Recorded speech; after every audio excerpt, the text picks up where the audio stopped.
Hello, everyone, and welcome to episode 2 of Fable Scraps' Star Trek Lovelace. Hi, hello. My name is Nicotine. I'm joined today by a fantastic cast of role players. We're gonna go around and introduce everyone, but first I want to give a very special thank you to you, the viewers here at twitch.tv. Every Tuesday we film this show, Star Trek Lovelace, in front of a live audience at twitch.tv/fablescraps at 3 p.m. Pacific. If you would like to become a part of this live viewing, then at 3 p.m. Pacific, head over to twitch.tv/fablescraps. We have a chat. We have ways for you to affect the story through the direct donation and influence of game mechanics such as threat and momentum. But enough of that. I would like to introduce Captain Lockstead, Fist the Walrus.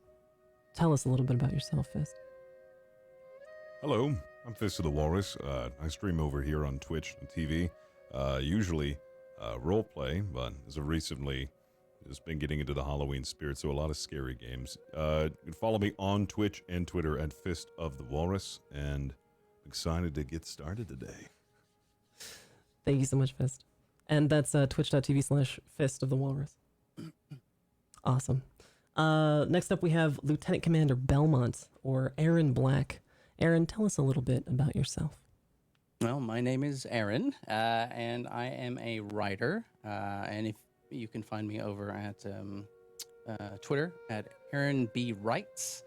And I've been working on a cyberpunk detective mystery novel for about a year, and it is being published on November 1st. Amazing. We're all very excied to read it. Could you tell us your Twitter handle one more time? Yes, it is Aaron B. Writes. Awesome. So WRITES. Great. I hope. Yes, it is.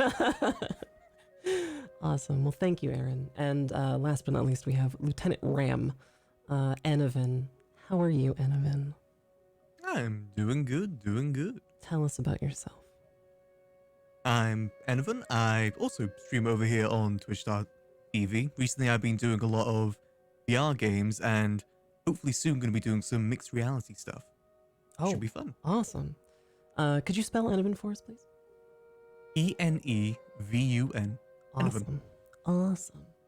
Fantastic. Well, thank you so much, Enovan. I would also like to remind everybody that we've recently got all of our YouTube and podcast stuff figured out. So we're on Fable Scraps is now on YouTube.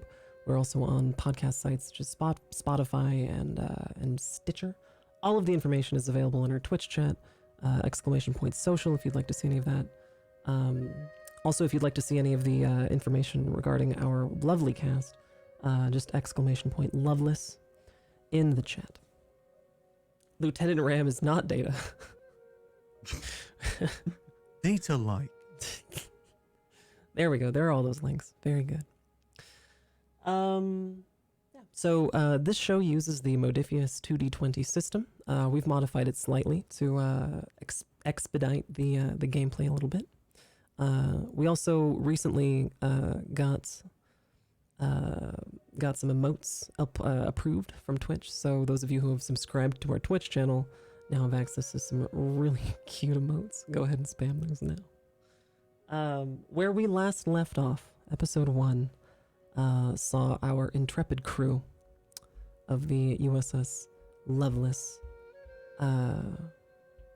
rocked by what was found to be a distress call. The crew struggled to repair the ship from this event, and they discovered that this beacon was sent from a world called Abassa 7. And after setting course to the Abassa system and orbiting Abassa 7, they were hailed by several Abassan vessels and a female Ferengi who beckoned them down to the planet. The captain and several members of the crew, including a injured crewmate named Gregory, boarded a malfunctioning shuttle, which left the shuttle bay and immediately was forced to return due to a malfunction. We return to the U.S.S. Lovelace 1 hour after repairs were begun.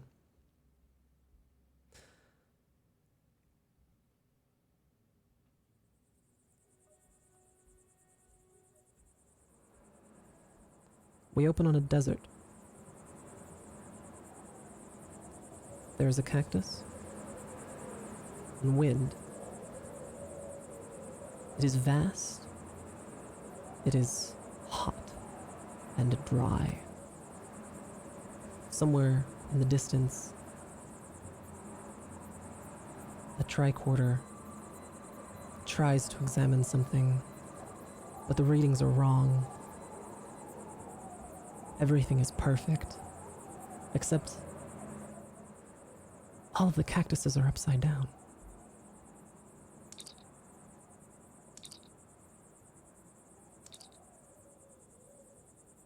Ensign Ryak. Ensign Ryak. Your holodeck time is nearly over. Ensign Ryak, wake up, your holodeck time is over. Ensign Ryak. Ensign Ryak. Okay, fine.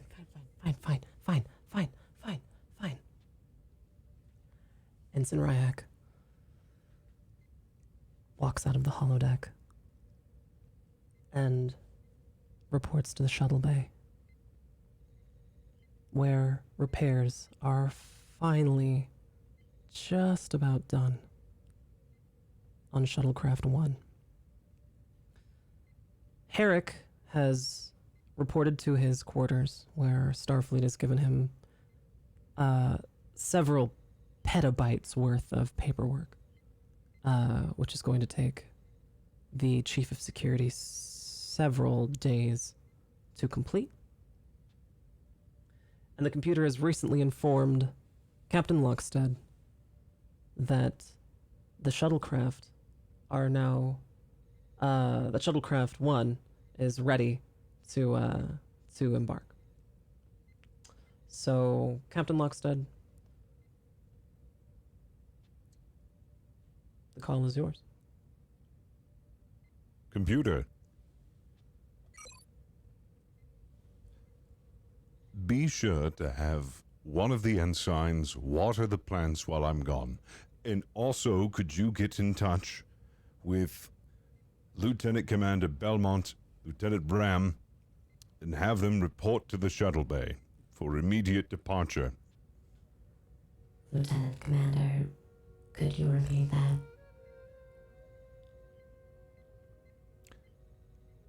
Lieutenant Commander Belmont. Gregory Belmont? Lieutenant Commander. And Lieutenant Ram? Lieutenant Commander What's Ram. that? Oh, that's right. Alright, sorry. I got it. Can do. Thank you. I've retired to my quarters for a brief tea break to clear the mind. And I finish my tea and make my way out to the shuttles. Wonderful. Lieutenant Commander Belmont, you are in the shuttle bay, are you not? Well, I probably would have gone back to my quarters to switch clothes. After all the work, I probably would have gotten pretty dirty. So I'd either be on my way or in there right now. Certainly. And Lieutenant Ram? Ram would have probably also been in the room, the ship room, helping oversee, but just kind of just standing there watching. Certainly.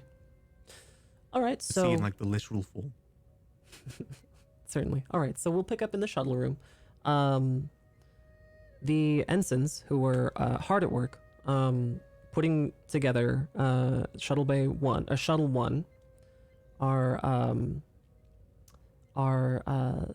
finally ready for it to make way. Shuttle 2 is still broken. It's still crashed and still pretty mangled. It's getting there, but it's still pretty banged up from the landing from last time. I have a question. Yes. It would there have been, because it was a, what was it? It was a Tetrion wave, That's right? right. From that kept. Oh, all right. Mhm. Would I have been able to maybe hopped over and calibrated sensors or something on the other shuttle to try and avoid that next time we go out? Yeah, I would say that there's a wave of that magnitude from this distance, there wouldn't be a whole lot you could do. It'd be sort of like a lifeboat in the middle of a tsunami, you know. Okay. You could put a rudder on a lifeboat, but it's not gonna. You're not gonna do a whole lot. So from if that it happens, okay. distance. Yeah. Oh, You- okay. All right. You just don't want it to happen. Oh, right. No, that I absolutely don't want that to happen again. Oh, I'm sorry. Tell me to stop. But could I have taken the data from the ones that we have experienced and extrapolated any timing to them to maybe find a window when we should leave?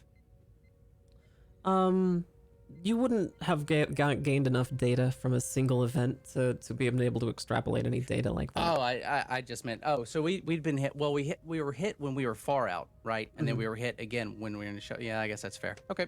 Yeah. All right. So, so you're in the shuttle bay. The ensigns have informed you that, the first shuttle is ready to make way. It's been about an hour, and it's been about the time when, the deadline for you to be underway.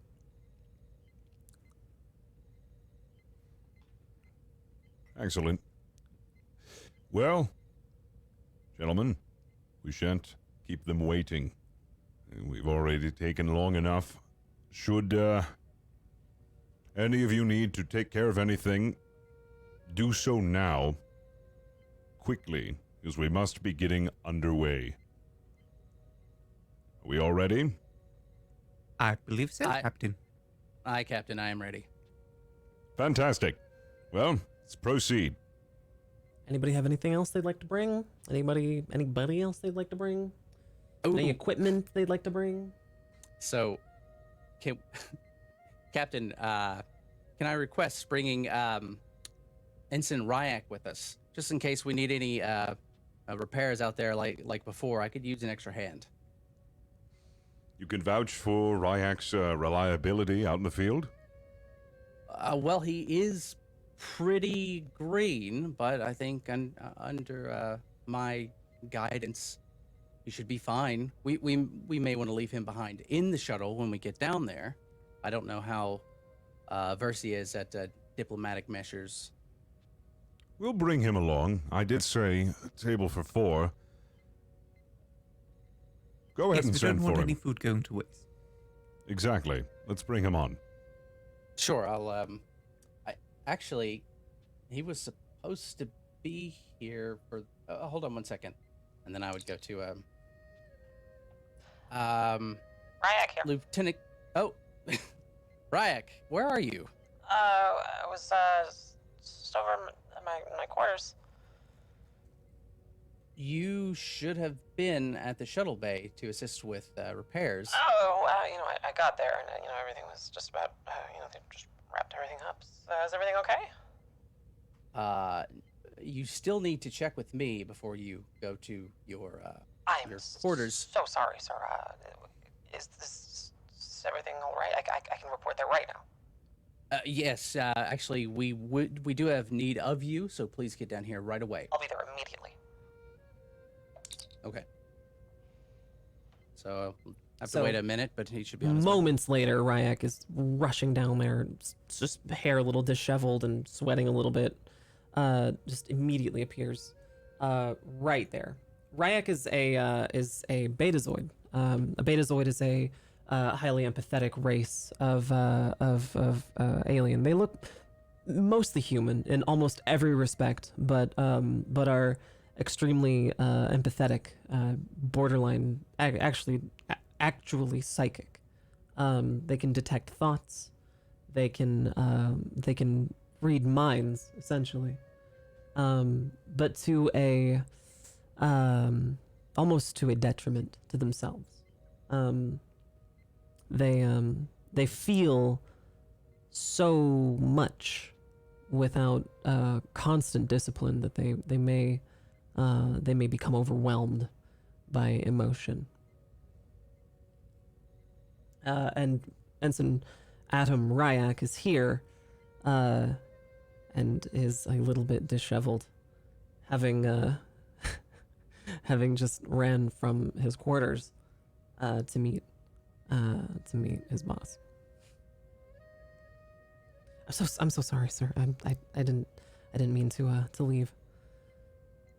It's okay. Just going forward, if you are told to go somewhere, if you're ordered to go somewhere, go there, and before you leave, check with somebody, especially if it's me. Check with me. Absolutely. I do have need of you. We are going to hop into the shuttle and head down to the planet, and I just need you sort of as a second hand if anything happens. So if you need to grab anything, go ahead and do that, and then hop into the shuttle.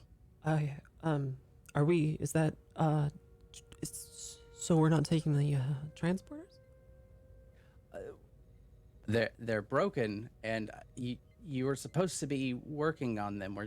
Were you not in there? I didn't know that they were broken. I thought Salixon was taking care of the transporters. It's Salixon's job. Oh God. He took a piece of shrapnel to the neck. He's okay, but oh my God. No, it's fine. It's fine. When we come back, we'll both head over there and we'll fix it. Okay. I hate to interrupt, but we have to get going immediately. Okay. We are already as late as we could possibly be, as is. Okay. Please head into the shuttle and let's make our way. Yes, Captain. Yes. Absolutely, Captain. Captain. Absolutely. Okay. Thank you. Absolutely. Okay. Yes, Captain. Right away. Lieutenant Ram, would like you to take helm of the ship and proceed to the factory. Will do, Captain. Thank you. Ram would go to the pilot seat. Of course. Where would Belmont be sitting? I'd probably be in the co-pilot seat. Okay. And the captain would. So the shuttles are sort of structured like kind of like half a Winnebago. You know, there's like the captain, the pilot seat, the co-pilot seat. There's kind of like a maybe like a sensors seat. You know, like a seat to sort of designed for like sensor readouts and science. And then there's kind of like a Denny's booth. Captain would be sitting at the Denny's booth with a little thing of tea. Okay. He's just kind of relaxing. Cool. All right. I think that Ensign Ryak would also be the last person to walk on to this shuttle, and would do so very timidly, and would probably sit opposite the captain and be extraordinarily stiff while doing so, and just be just incredibly stiff and do so just like that. So Lieutenant Ram, you would like to commit to a cold start and prepare for a launch? I'd like to run. Is it possible just do like a quick scan of the ship? Nothing like too deep. Absolutely, Just like absolutely. basic scan of the ship. Absolutely. Make sure there's not like that the door is actually locking. There's like squirrels in the pipes and whatnot. Yeah, absolutely. Thank you. You find that the ship is in perfect working order, crystal clear. Everything looks in order, Captain. Do you wish me to take off? Systems nominal. Proceed. I promise. Thank you, computer. Thank you for the double confirmation. I lean over to Ram. Have you noticed anything odd about, you know who? The ensign? Never mind. That's okay. Proceed. Alrighty. Computer, could you alert everyone that's in the bay to evacuate? Well, not evacuate, leave the bay before we take off? Evacuation imminent. Evacuation alert. Oh, computer, Evacuate not immediately. computer, not an evacuation. No, computer, cancel last Evacuate command. immediately. Computer, stop. Computer.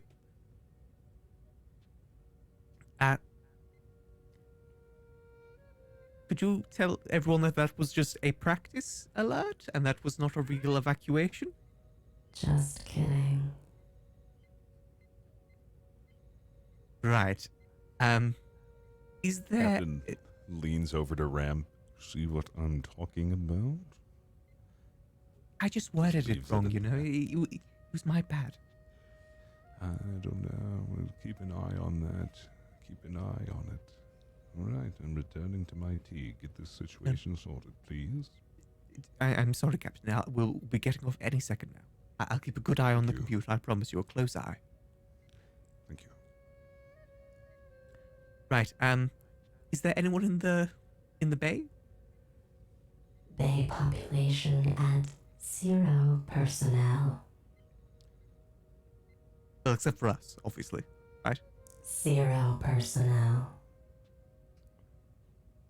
Captain, could you look out the window for me just real quick, just to like double check that there's no one out there? Actually, Captain, I can do that. You're fine. I can do that. And then I would sort of lean into where the window slopes, trying to look out as best as I can. You see nobody out there. It's empty. I think we are okay to go, Ram. Alrighty. Computer, You didn't get ready for see any- liftoff. You didn't see any personnel floating in the vacuum, did you? The computer only confirmed there were 0 personnel in the, wonders if they've already been jettisoned. Computer? Is crew complement correct? Are we missing anybody? All crew accounted for.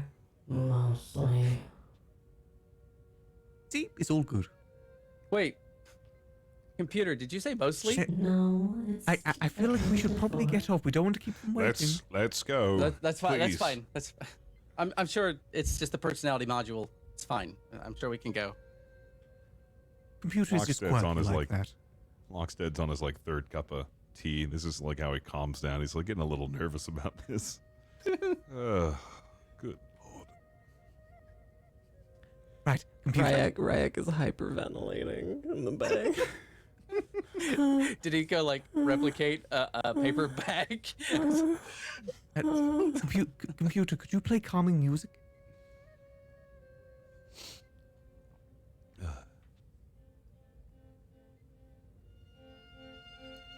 Perfect. Right, is everyone ready for liftoff? Absolutely, Ram. Absolutely. Mm-hmm. Proceed. Right away, Captain. Computer? Get ready for liftoff. Preparing liftoff sequence. Liftoff sequence initiated. Have fun. Will do. Keep the ship warm for us. No, keep the ship normal temperature. Keep the ship normal temperature. Oh, all right. Oh, right. My apologies. It's fine. Well, let's just get to the planet.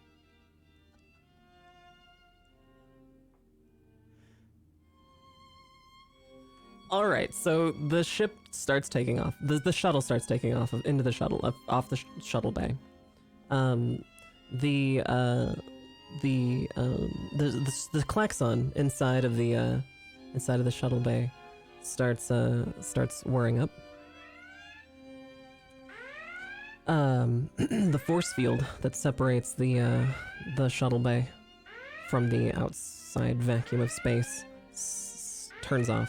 You hear a whoosh as that force field turns off. As the klaxon becomes inaudible, as there's no sound in space. The shuttle whirs outwards as you're propelled by the shuttle's own engines in this incredibly graceful, perfectly tuned machine. The only sound being Ensign Ryak's of his bag and the calming music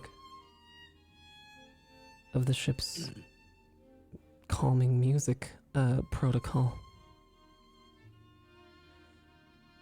The planet Abassa 7 is a giant amethyst globe below you, getting bigger and bigger. Cloud formations swirling in the distance.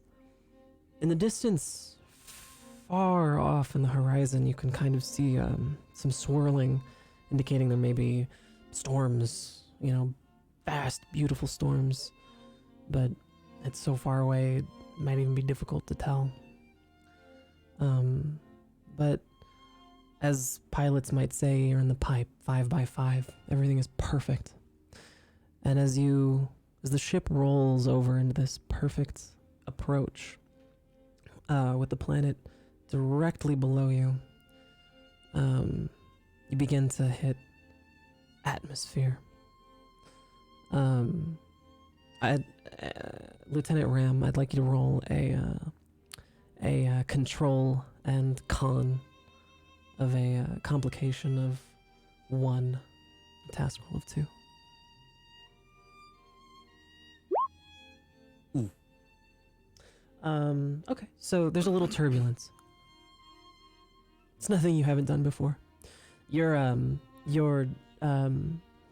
direct connection to the U.S.S. Lovelace, your port, doesn't work on these shuttles, but you are an expert pilot nonetheless. However, turbulence is different every time, and so your perfect reflexes are still struggling to maintain it. Even a perfect pilot can't necessarily be perfect every time in the face of turbulence. And so this shuttle is approaching 1,000 meters a second, and the ship is fighting your every turn. The crew is all strapped in, even Ryak, who's and eventually you break through that upper level of atmosphere, and the ship slows a bit, and you see for the first time the amethyst skies and the amethyst waters in every direction, and the entire ship is struck by this awe-inspiring beauty of this planet. And even Ryak takes a moment to just gaze at the natural beauty of this planet in all of its splendor. And you see, for the first time, a small piece of land. You might have missed it had it not been for the coordinates that had been programmed into this shuttle. It's an island, you think, but not really like an island you're used to seeing. It's early morning or late night, dusk maybe, And you, as you get closer, you can see that it's actually quite big and kind of oblong. And on one end of this island, the far end, lies this enormous metal structure with huge smokestacks. And on the opposite end, closest to you, is a landing pad. And in between, some sort of open market? So, Lieutenant Ram, the coordinates are pointing you to this landing pad.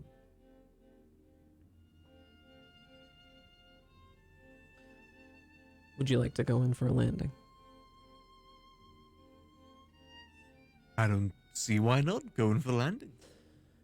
There is also a full suite of sensors aboard your ship, aboard your shuttle. And so your co-pilot. Oh yeah, I would definitely I would be scanning this as much as possible. Now, you said the landing area was flowing into something, or is it an open pad? It's an open. It is an open landing pad on one end It is an open. of this island, and on the other end of this island is a like this vast metal structure with big smokestacks on the end of it, and in between is like a big open air market. Okay. I would probably want to scan. I would be scanning for. I don't know if we can see life, but I'd probably just do that one just out of habit. Life Scanning. signs, and then also weapons. If there's any, battery armaments or whatever around. So what exactly are you scanning? Just the island itself? Yeah, I mean, it'd probably be kind of a standard sweep. I wouldn't be looking for anything specifically because I can't imagine anything I would, other than the source of that signal. But I don't know if it's not actively broadcasting if I'd get anything. So yeah, Okay. standard sweep. So if you're gonna scan for life, I'll have a roll of I won't even need a roll from you. I'll just have you'll just ask the computer to do it. Okay, sure. Computer, what life is down there, or is there any on the surface? Scanning. There is interference. However, I'm sensing 1,000, maybe 2,000, maybe 1,000,000. Lots of Okay. life. Give Okay, us a thank you. ballpark. Yeah, thank you, computer. You're welcome. So, and then I would ask, computer, are there any weapons that you can find? Any weapon energy signatures or anything like that? Please define weapon. Battery armaments that are energy based, phasers, missiles, anything like that. Scanning. Interference makes this scan inconclusive. Okay, thank you, computer. You're welcome.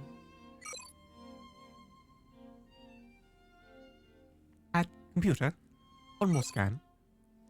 What is the air quality like on this planet? Scanning. It kind of sucks.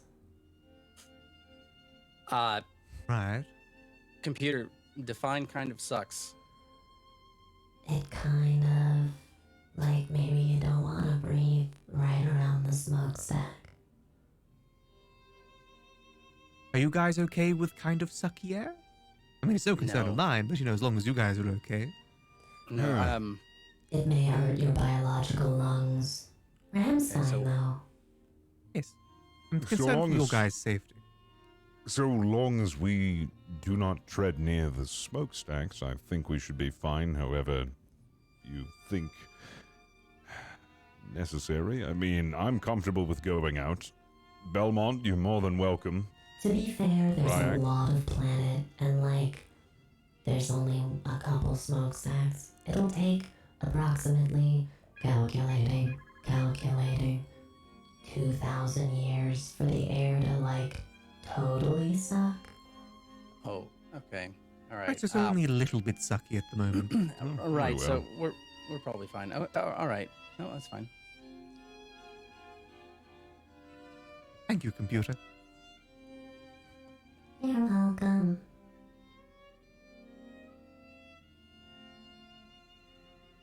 Right, Ryak we is bring it into the land? hyperventilating. Are we gonna land soon? We're gonna land soon, right? We're gonna land soon? Yes, yes, See- don't Okay. worry, don't worry. Okay. We're just doing a Okay. quick few scans before we Okay. land. Kind of notice Ryak freaking out. I'm gonna hand him a nice cup of English breakfast tea and just gonna look him down and be like, calm down. Okay, thank you, Captain. We then begin our descent down to the landing pad. Okay. You notice a figure standing at the landing pad, just off to the side, waiting for you. Humanoid. It is watching you, not moving or gesturing to you in any way, just sort of waiting. You, Ram, are an excellent pilot. I'm not going to ask you to roll to land the ship this time because it's just something you've done many I times thought before. you would. I was trying to knock the tea out of his hand. Really? All right. Go ahead and make a roll. You- That'll be a Yes. control and command roll. There's a gust of wind actually, and it's a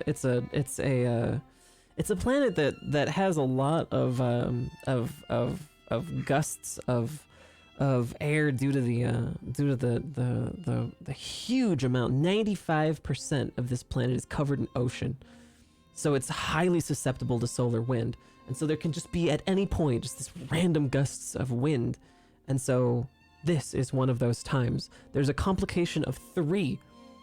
So a control and a command roll, if you could, please. Task 2. Task roll of 2.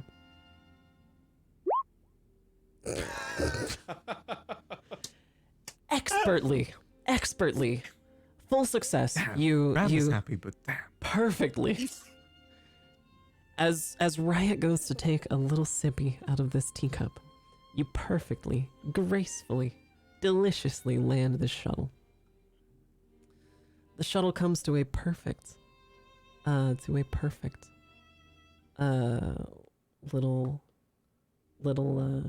landing on this pad here. We have arrived at our destination, Captain. Thank you. All right, let's open up the doors and fall in line. Ryak, I would like you to stay by Belmont's side at all times. Belmont, you're responsible for Ryak. Ram, I would like you to my right. Yes, sir. Nothing, Captain. Riot is glued to your hip, Belmont. Glued to you. Of course he is.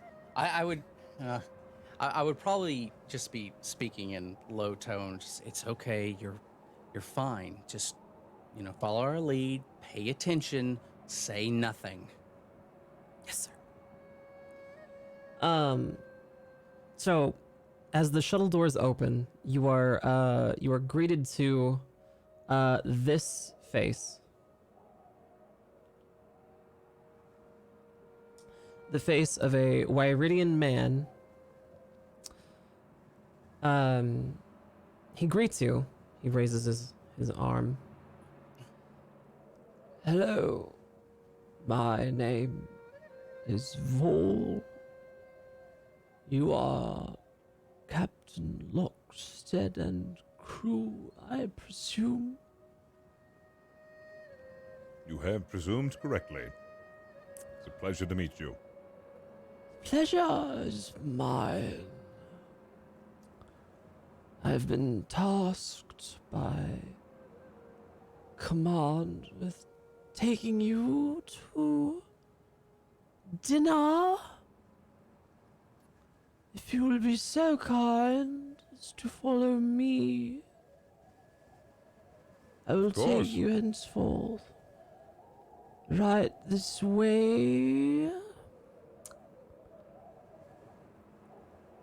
And he beckons you to follow him. The wind is loud, and you realize now that it is dusk and the sun is going down. You walk down some steps from the landing pad. What is the marching order? Captain is probably first. I'm first. Mm-hmm. I'll have, since I have Ram by my side, he's 2nd, and then Belmont, and then Ryak. Sure. So you're walking along, following this Wyridian, and this he's not very fast. So you're getting an opportunity to really take in the sights. Do any of you try to take a closer look at anything? I would like to take a close look at this marketplace and discern if there's anything else going on. Sure. So you're walking down these steps, and you end up in a kind of a vast marketplace, and there you go ahead and make a roll for me. Can you make an insight and we'll say an insight and command roll. Okay. We'll say Task roll 2. insight and security roll. And we'll say a complication of 1. Task roll 2. Okie doke. Okay. So you easily notice lots of people here. Lots of alien races. Some alien races you've never even seen before. You see a group of Klingons. You see a group of Bajorans. You see a group of Andorians. You see several people gambling. You see some vole fighting. You see people selling wares. Would anybody else like to make a roll to examine this marketplace as you're walking through? I would have pulled out my tricorder. Oh, you want to use a tricorder? Yeah, go for it. Yeah, I'd probably just doing some. So that would be like an insight and science roll. Complication 1. Okay. Task roll. Yeah, task roll 2. You can just assume it's a task roll of 2. Just okay. I'll leave it then. Yeah. Okay, perfect. So you take out your tricorder and you see that that when you go to read this marketplace, that not only are you picking up signs of these alien races going about their day, but you're also picking up the fact that there are no Ferengi here. Not a single Ferengi. You're also seeing that there are a lot of things being sold here that are really kind of on the other side of not really being legal on the Federation side of things. It's like Romulan ale and stuff like. Okay. Yeah, you're seeing some Romulan ale. You're seeing some gray market type behavior. Okay. Yeah. Okay, so I would probably try and relay this to the captain and just say, Captain, just to let you know, and I'd try and lean in close enough so this guy can't really hear. Say, Captain, just so you know, the lady that we saw earlier, the Ferengi, there's none of that sort of race around here, and this is odd because a lot of this stuff is pseudo black market goods that are being sold here. I mean, it's a small amount, so I doubt the Federation would kick up too much of a fuss about it. But it's just odd, just letting you know. Noted. Yes, it is quite odd. The factory itself is looming in the distance. The sun is setting just behind it, and your little engineer heart is pumping at the side of it. If I can ask, how's Ryak doing? Is his engineer heart pumping as well? Is he noticeably- Ryak is examining it quite thoroughly, but he is also preoccupied by the sight of so many people. It is like a kid in a candy store. He's just happy to be around so many people. Oh, because he's a Betazoid. That's right. Okay. One other thing that your tricorder is alerting you to is the fact that that scans are getting a little bit garbled the closer you're getting to the factory. Okay. I would probably ask Ryak, say, can you pull out your tricorder and just do some scans of the factory? I just want to see if you're going to get the same thing that I'm getting. Oh yeah, yes sir, of course, yeah. I can make Ryak do a roll. I'll have Ryak do an insight and science roll.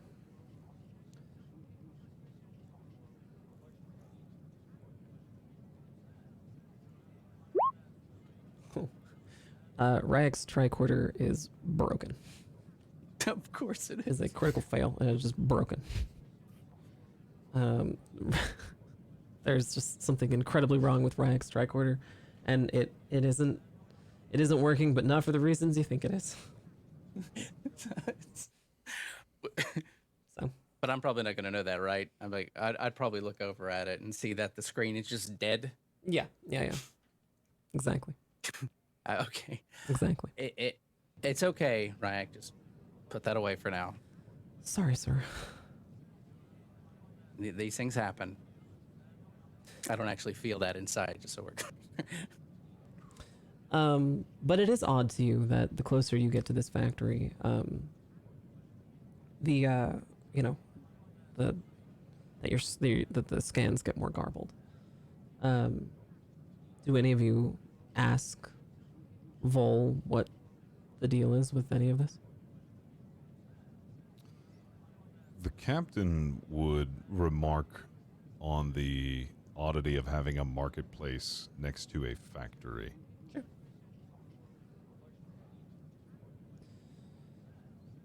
What do you say to him? So, it's quite strange. I don't believe I've ever seen a factory with a marketplace before. Is there any reason why? Which one came first? I wonder. Yes, the workers here who work in this factory have taken it upon themselves to, live and work on the island. So, on their off time and downtime, they have a bit of recreation. Yeah. It's quite difficult to get off world, so they spend their days here at the marketplace. Very interesting, and have noticed a lot of very exotic things being exchanged at this market. How do they procure this? Do you have ships come in and get that, or? Well, we don't like to ask questions of our workers. What they do with their paychecks is none of our concern. Of course. As long as they're happy. And they do look quite happy to me. Our primary concern, of course. Yes, indeed.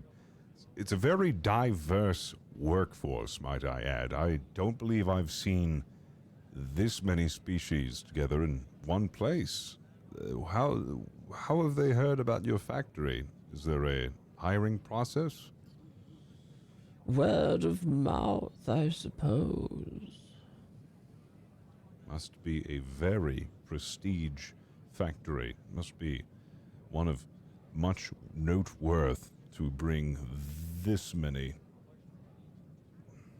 I see. Well. Thank you. This is within Federation space, right? That is correct.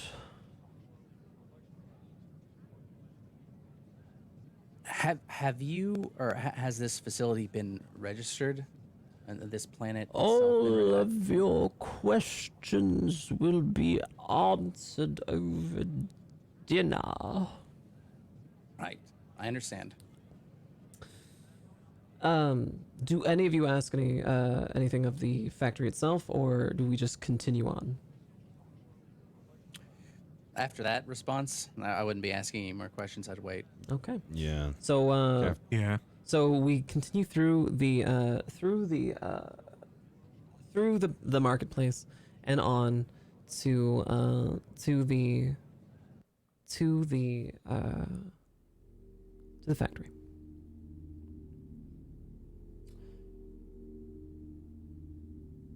It is a large building.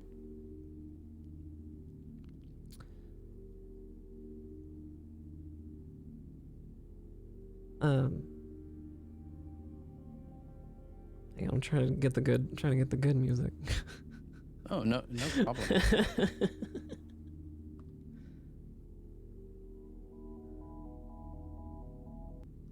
Hang on. Here we go. It's a large building, obviously. And as you walk through the large doors, you're greeted to a enormous entryway. It almost appears like an ancient Earth-style factory where there would be like a clock-in punch card entryway for factory workers on a factory floor as they walk in through a security checkpoint back behind a couple of doors. There's there's clearly there's painted on the floor like a line, like a queue where factory workers would walk through some security gateways to get ostensibly to where they would go. But you're not going that direction. You're going straight ahead up this staircase. This Wyridian, Mr. Vol, is leading you up this staircase. You're going up to the second floor, up through another set of double doors, and this huge, kind of brass-colored, metallic double door set, and it actually swings open. It's not the normal kind of airlock kind of door. It swings open. And as you walk through, you see like holographic images of this female Ferengi in different poses, thoughtful, kind of almost reminiscent of like oil paintings everywhere, and they get larger and more opulent as you go further in. And you're walking through, and you keep going, and you keep seeing these holographic oil paintings, and eventually you come to this big door, and it's not brass colored like the rest of the building. It's yellow. It's not gold, you don't think, but it's not the same kind of color as the rest of everything.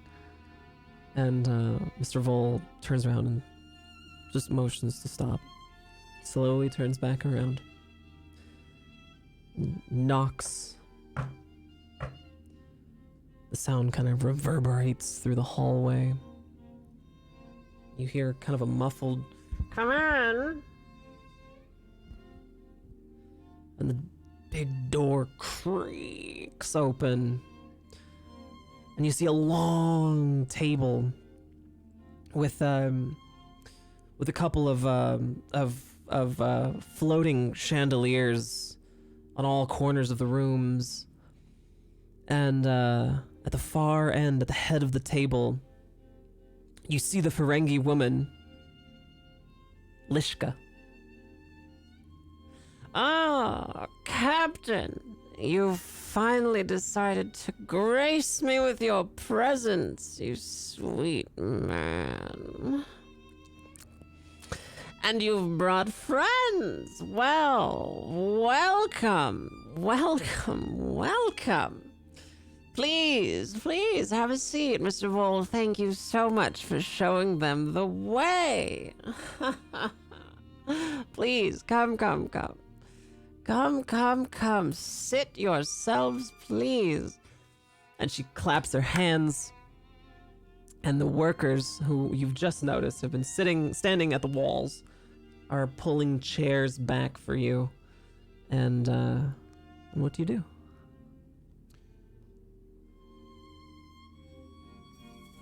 Loxod's gonna first apologize. Sure. Very, very sorry again about the wait, and have been looking very much forward to this meeting.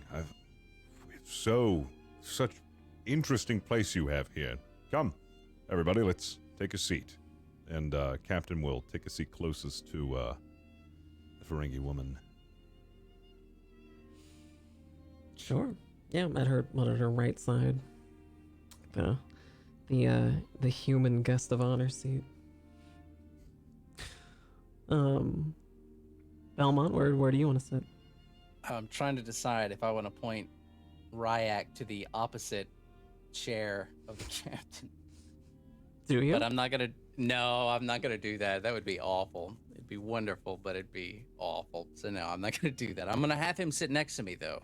So I guess I'd be in the opposite of the captain, and then Ryak right next to me.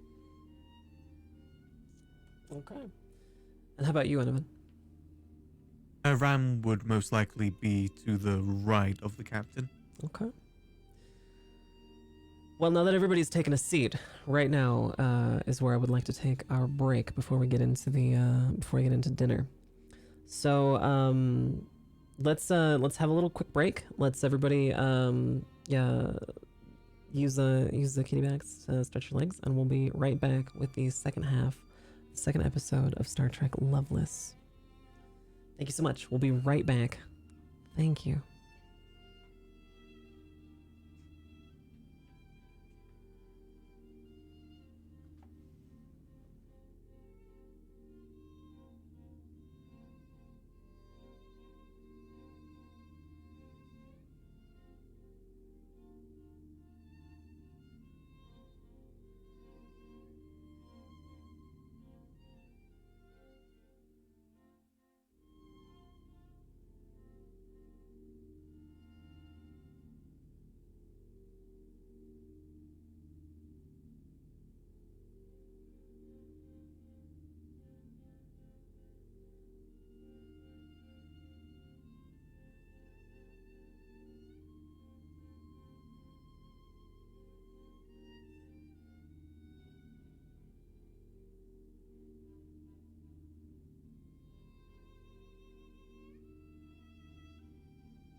everyone. Welcome back to Star Trek Lovelace. My name is Nicotine. I'm joined by a fantastic cast. We're playing a game called Star Trek Adventures by Modifius. It's based on the 2D20 system here at twitch.tv, where you, the viewing public, are allowed to affect the game by the clever use of donations in the form of threat and momentum, which the players can use, or the DM, myself, can use in the game. So, the players have just found themselves in a meeting at a dinner party with a female Ferengi in a factory. And they're here, and everyone is just sitted down to eat. So here we are.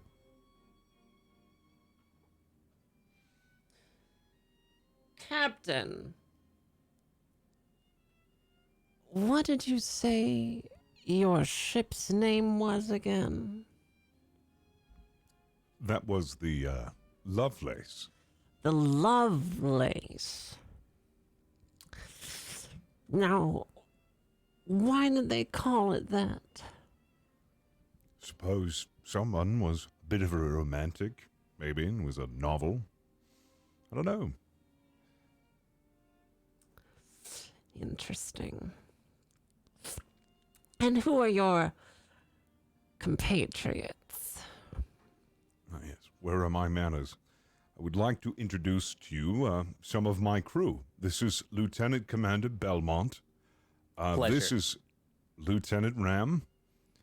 Hello. And joining us also is Ensign Ryak, who is next to Belmont. Ensign Ryak just kind of, hi.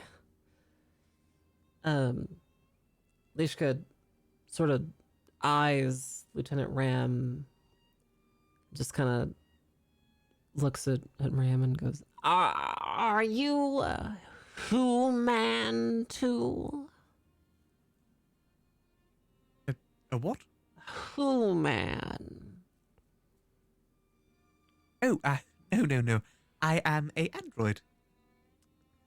Android. Although I easy mistake to me. Well, I don't believe I've ever met one of you before. Oh, well, just consider me like a human. A human. Well, that's just fine. Would you like something to eat? We've prepared a feast. The workers have been just so thrilled to get to. Where are the workers? Workers, please bring out the food already. We're all starving. The workers are immediately just they're gone. You didn't even see them leave, but they're gone. Then they you hear a smash back behind the door, the swinging doors, and you see someone start bringing in bowls, huge serving bowls, with lids on them. They bring out these bowls, and they lift the lids on one of them after they set these heavy bowls with a big down on the table, and you see what's under the bowls. As soon as they lift the lid off.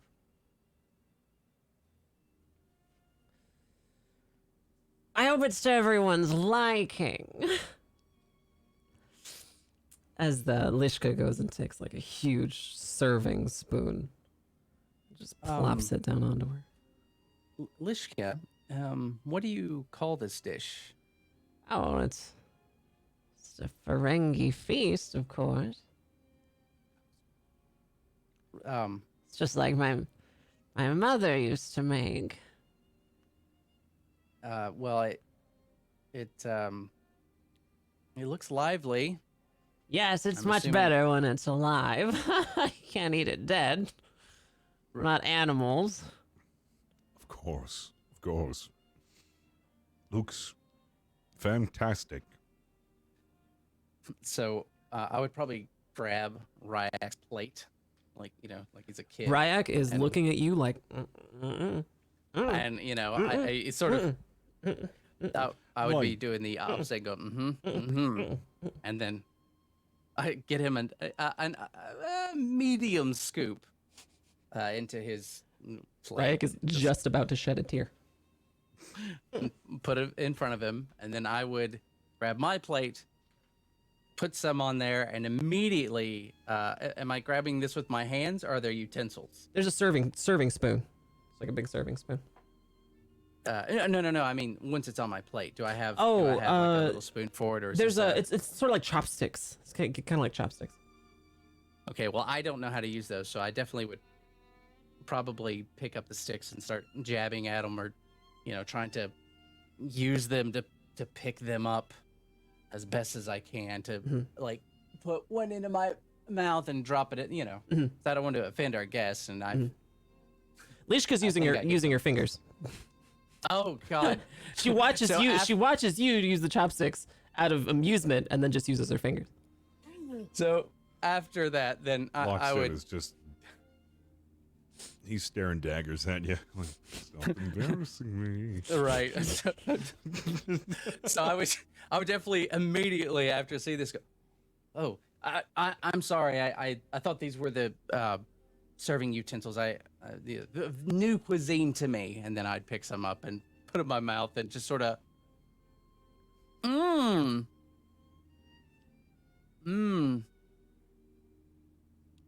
tastes like cumin? It's delicious. It really is. Yeah. Captain, you should have some. I will... the captain will have already had just a couple just to kind of like play along with it, but he's only eating like one at a time. I don't think he's not really into the whole wriggling worms down the back of the throat thing, so he's trying to get used to that without like throwing it up. Yes, very good. Very interesting, should I say.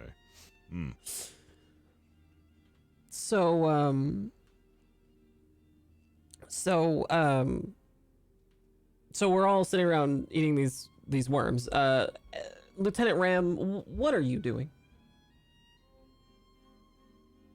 I think Ram would do it to fit in more than anything. Is Lieutenant Ram able to eat? That's what I was trying to think. I don't think he would be. So it'd just be like putting it in his mouth and then it'd just be in there. Well, I'm like, would you chew it up and then just let it fall back out, or are you just gonna hold it No, in not chewing. there? Just put it in. Hold it in.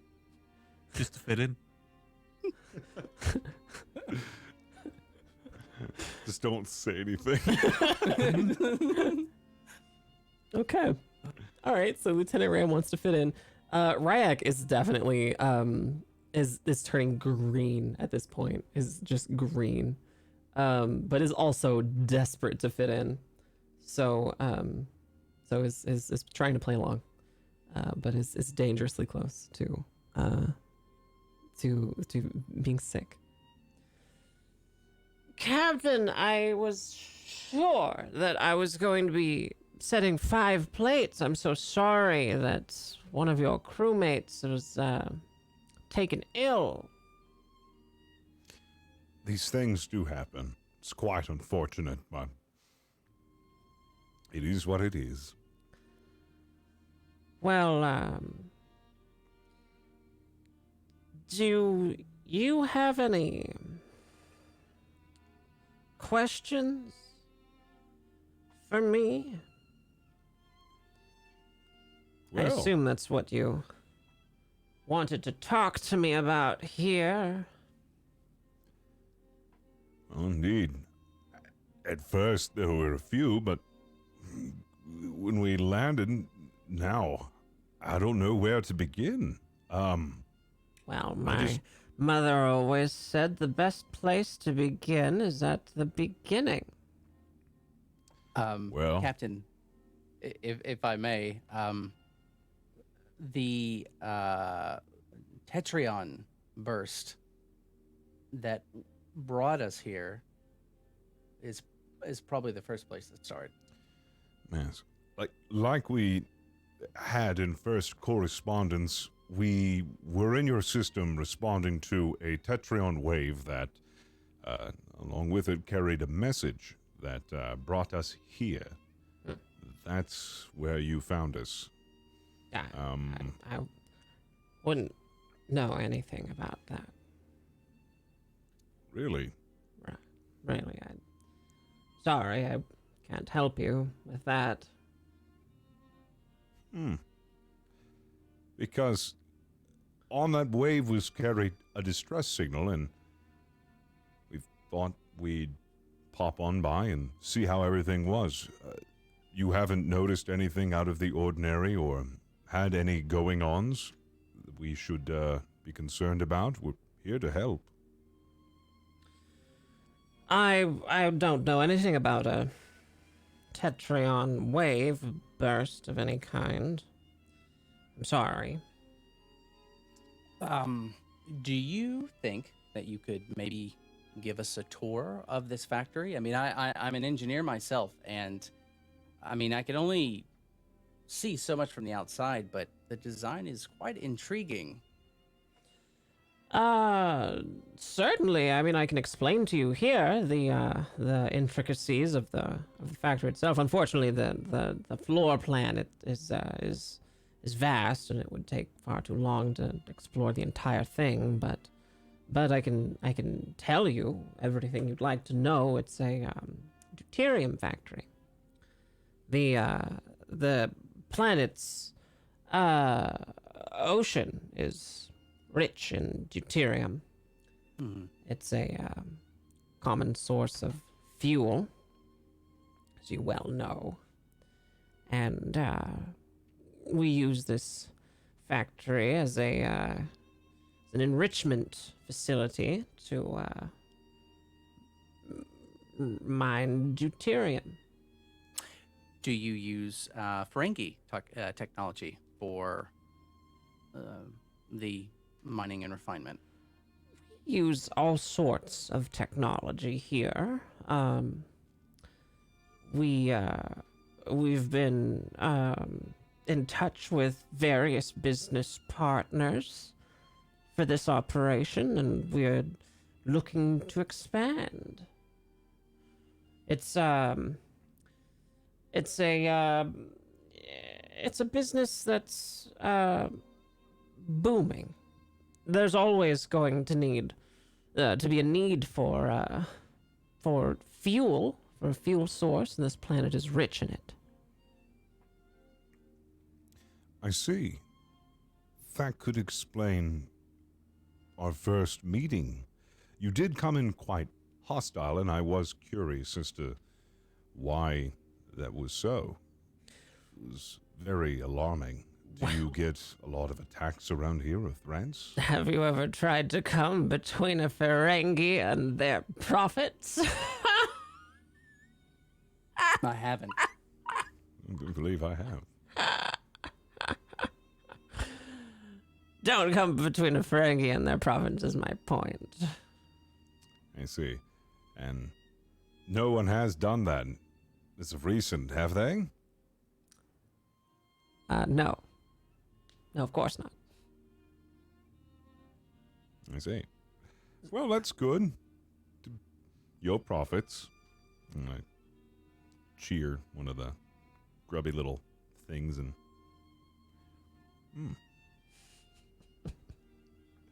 Well, this is all very interesting. Another thing that struck me was your employment. I was told by the gentleman who escorted us here that almost through word of mouth, you've had many who have been interested in working at this factory. I have to say, you must be running quite the factory, even letting them use their free time to conduct marketplace activities and relax? Captain, I do everything in my power to ensure that my workers are treated to the highest level of recreation and entertainment on this side of the quadrant. My workers have the finest in after work activities as far as marketplace leisures are concerned. I've even been told that those workers have set up vole fighting. It's quite lovely what they can do with their free time. I wish I could have started that. Yes. Though I'm positive this is all bullshit, I would love to use some momentum to know for sure if just how much she's lying about the workers being happy. You would like to use momentum to know about the workers. Well, so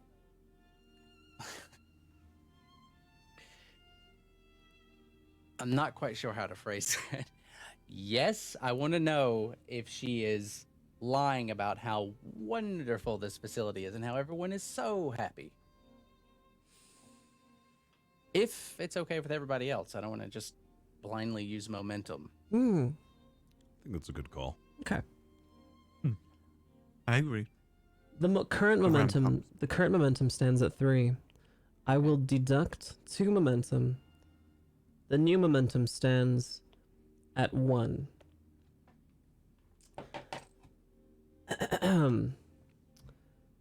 Lieutenant Commander Belmont, you're sitting at this table and you are smiling, but in your mind, you know that this factory that you're in, although she says that it's a deuterium factory, you know that while it might have the trappings of a deuterium factory, there are so many more things about it that you know from an engineering standpoint are not related to deuterium.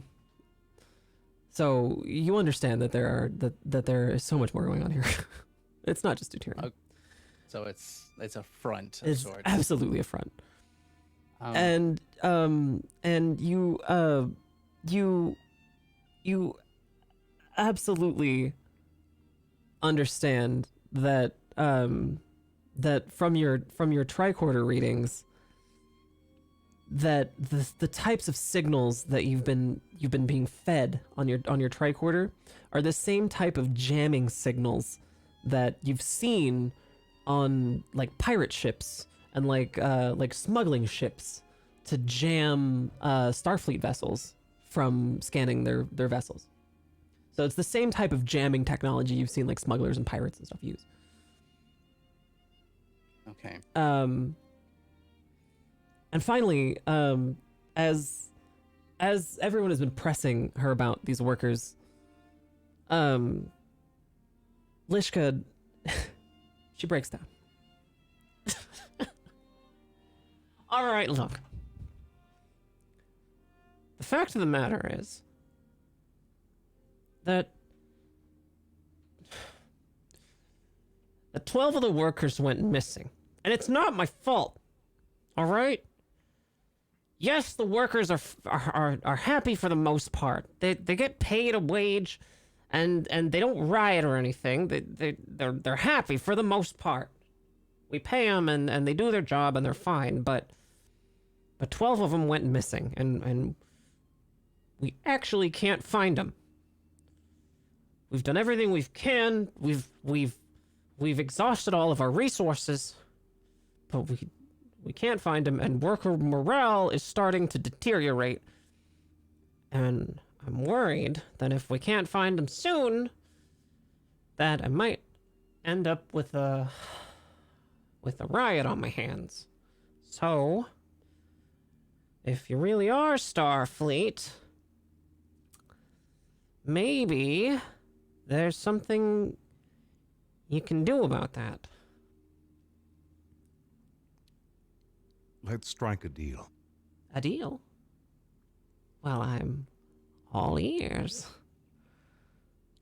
Starfleet would be more than welcome, more than happy to help rescue your 12 workers in exchange. Uh-huh.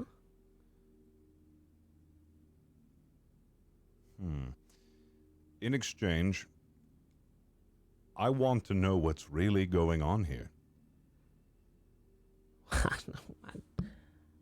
Captain, I'm hurt. What do you mean what do you mean what's really going on here? You think I'm lying to you about something? Well, Captain, from the scans that I got earlier, it's they're using a jamming technology that are more associated with pirates. I take offense to that. I'm no such common pirate, not some sort of thief or something. Well, you have a lot of time to explain yourself when we return your employees. So, do we have a deal?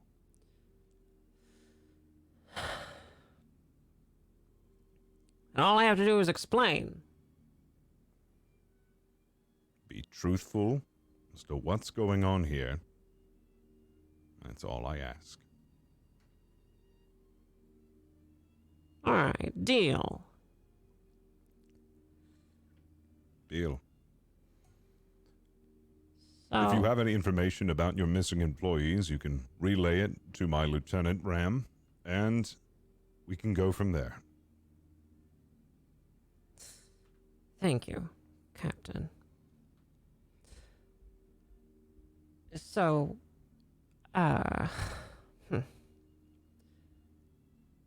this facility is it is a refinery, but you see the ocean here on this planet is well, it's got a byproduct, and that byproduct isn't necessarily all deuterium. Well, I might have been getting business partners to help build the factory because, well, this ocean is full of latinum, and it's a byproduct, and it's I don't need to run it for a few years, and I know that it's regulated. And look, I understand that Starfleet might frown upon it, but you know, nobody really has to know about it. You've been mining latinum. It's not that I've been mining latinum; it's a byproduct. I understand that. But It's mining deuterium with latinum byproduct. You know what I mean? It's not really like you're mining latinum. It's like you're some latinum byproduct. Really, you know what I mean? that is a fairly controlled market, It's especially within the heavily controlled market. right, especially for Ferengis. Yeah, well, you know. I'm assuming no one knows you're here. So about that, nobody is supposed to know that I'm here. I definitely left my home planet without telling anyone, and stole a ship and left my husband, took all the money, ran away, heard of a planet full of latinum, found Mr. Vol, put together a consortium of business partners, started a factory, made it profitable, built a factory on it, and well, I'm here we impressed are. with the factory. I am absolutely It's impressed. kind of with the nice, right? factory. We've even got a marketplace. You know, there's vole fighting out there. There's vole That- fighting. Who did those paintings? Those are some exquisite paintings. There's a painter out there. He does commissions. He doesn't even take latinum. He does it for voles. He's the one who does the vole fighting too. It's wonderful. Well, to the matter of the 12 missing workers. And we have no idea where they are. So, were they on a mining detail at the time, or were they within the factory's innards doing the refining? We woke up and they were disappeared. They were gone. Oh, so you mean they weren't on any missions or any jobs or They anything were of the just- sort? They were just gone. Just gone. Very strange. Just gone. Okay. Were you missing any ships? Nope. Do they have are quarters for them individual? Do they have individual rooms, or is it a big sort of barracks that you have? Sort of set Just up for the workers barracks. here. Just barracks, and barracks were clean, just the way they'd left them. Well, clean as they can be. Were there other people with these workers in their barracks, or was this just one location that these people disappeared from? I honestly, I don't keep track of the workers that closely. I just know that, they said goodnight, and when we went to check the records the next morning, they never showed up for work. So that's when we started looking, and they were definitely just gone. Okay. So. And you said nothing strange has been going on around facilities. Nothing that could give us any indications as to where they might have gone or what might have happened. No. Not that I can tell.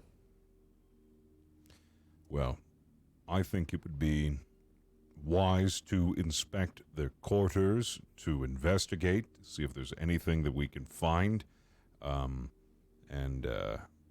That painter did the oil canvases. Do they also do small commissions? Potentially. You'd have to ask. They call themselves the Void Smoker. I see. Well, I'll keep that in mind. Would you mind if we take a look around the facility and do some of our own scans, maybe talk to a few people, and maybe I'm afraid that won't do. The business partners, they get real touchy about people walking around through the facilities. But I can assure you that our own internal investigation has assured us that there is no trace of them at the facility. So you can rest assured they're not here. If I had to guess, you should probably take a look around the island or maybe around the planet. You have scans on your ship, don't you? Scanners? we do. We can definitely do that, Captain. It might be a good idea for us to maybe talk to some people in the marketplace, and then maybe talk to the ship and see if they can scan and find us anything. The problem is I don't know really other than that signal. I'm not quite sure what we can look for.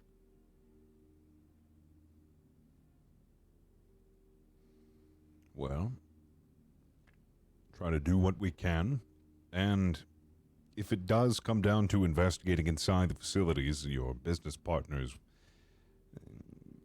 whether they take issue with it or not, or whether we have to go and inspect those areas or not, we might have to talk about that, because if it aids us in our investigation, unless you want a riot, I think we're going to have to.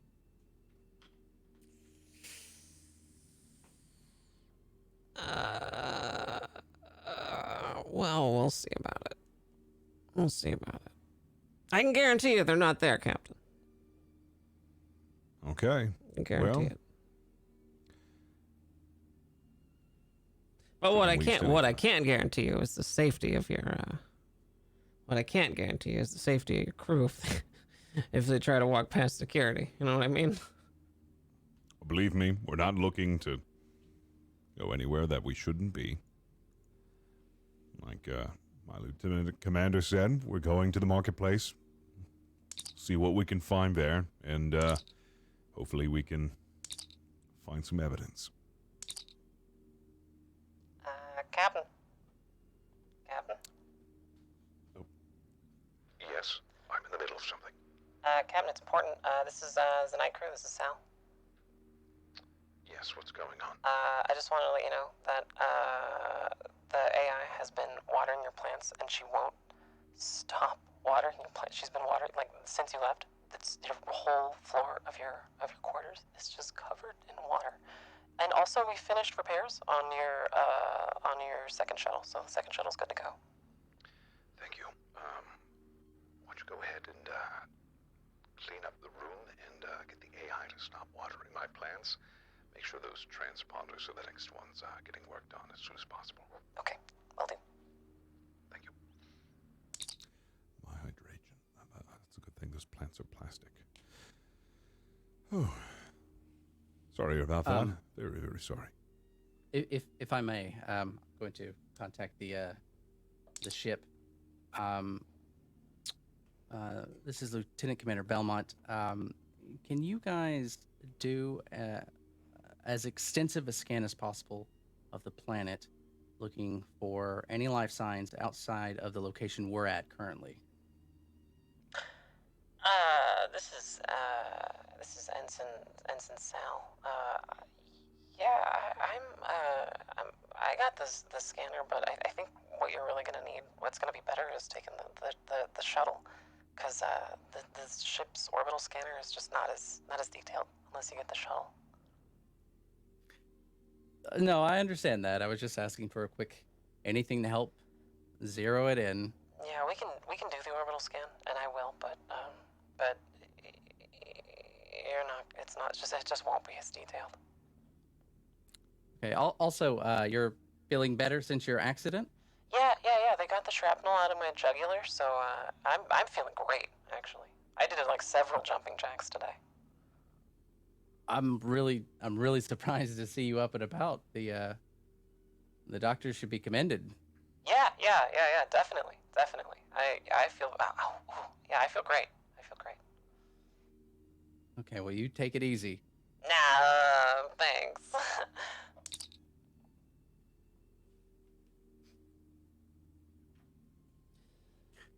So, Okay. Captain, Sorry. I can provide you quarters here, or I can give you a little to-go box for the rest of your food if you'd like.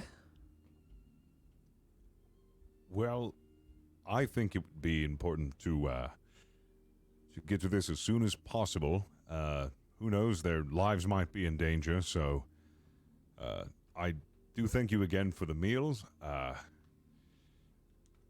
And if we do need quarters, we will be sure to come back. We can put some of the food in Ryak's bag and take it with us, if you wouldn't mind. The universe has just increased the threat level from the 3 to 4. Oh. Awesome. Ryak is jittering at this.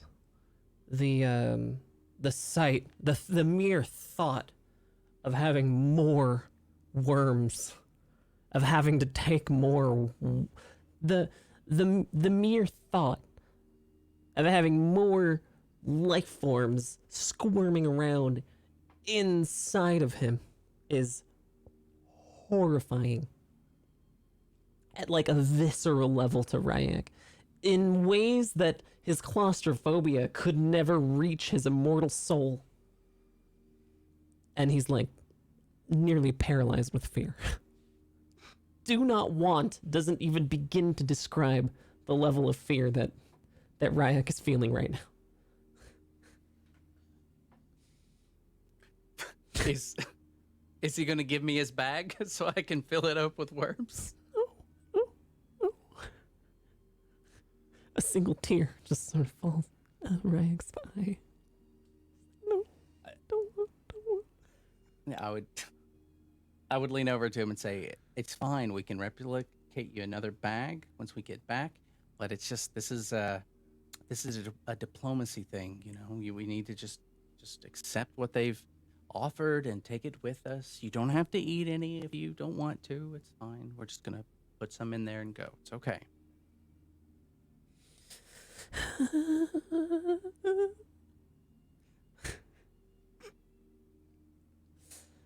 All right, well, whatever. Mr. Vol will show you out. If you have any questions, don't feel don't feel the need to hide. My frequency is always open. Happy to answer any questions.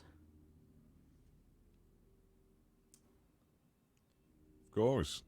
We'll be back if anything arises. Thank you again so much for dinner. It was delicious. Please excuse my ensign.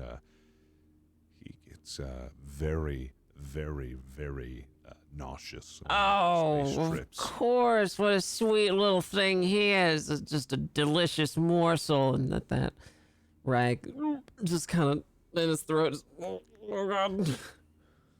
Oh, what an adorable little... What'd you call him, Ensign? You're so sweet, Ensign. This could just eat you up. Well, we'll be on our way to the marketplace. Anything we need to know about the marketplace? Anything in particular? Any quirks? Any You like parts to stay out gambling? of? There's a lot of gambling. Don't look anybody in the eyes. Keep your hands in your pockets. Don't try not to bare your teeth too much. Keep your important documents and coins safely tucked away. Don't let anybody try to put anything on your wrists. Yeah. Have fun. Have fun, I think. Yeah, have fun. Never really gambled before. Oh, you're gonna have a great time. Have fun. Have lots of fun for me. I wish I could join you. Of course, of course. Well, we'll try not to have too much fun and hopefully be able to get those workers back for you. Oh, thank you. My heart just bleeds for them. Absolutely bleeds. Have a good time. Of course. I would probably, like, if she gets up, I'd sort of do that sort of gentlemanly thing of standing up and, waiting for her to get up and walk away. Lockstan's going to shoot daggers over at Ensign Ryak. It's like, very disappointed. Oh, no. Oh, no. Rex is so disappointed in himself. Just on the verge of tears. Absolutely on the verge of tears. Ram just still has a bunch of worms in his mouth. Still trying to be polite. Oh, dear. Are you going to keep him in there? When the Ferengi leaves, he looks around for any plants that he can let them out into. Little wormy friends. Oh, God. Yeah. Be friends.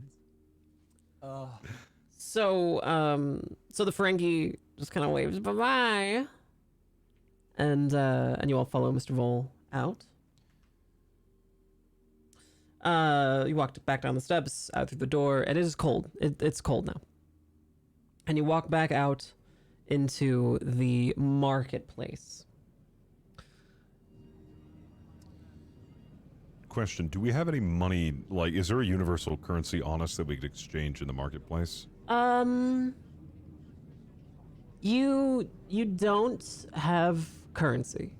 In fact, currency for Starfleet has been done away with for centuries. There's no currency. However, you know now that because this factory is an illicit latinum refinery, you know that they use latinum for currency here. And so, knowing that, it's feasible for you to strip parts of your of your shuttle for latinum, if you so choose, from your, you could potentially use the replicator to strip parts of your shuttle for latinum if you wanted latinum to refine. If you wanted latinum for gambling purposes. I don't think you could. I don't think you could replicate latinum. No. It'd be like no, alchemy, but you could might be strip able- parts of your shuttle for latinum. Okay. We could also sell, I mean, Ryax tricorder. It's You could actually. You could yeah. sell tricorder, Ryax broken tricorder, if you wanted to. You could. All right. I was just curious. Are we gonna gamble? Are we going into We the mi- marketplace? to We might. gamble? So just so I'm clear, there's 12 people missing. We don't know what the hell's going on with this lady, and let's go gamble. It's the best way to get to know everybody. That's true. That's actually a good. That's very true. All maybe we can talk to right, people. you four. Vol turns and looks at you at the market. She's led you to the marketplace.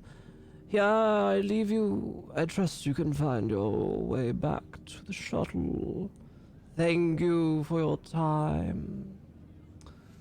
Good night. Yes. Before you leave, one question. Anything. Were there was I suppose, and I like bring him in close. We know about the missing 13.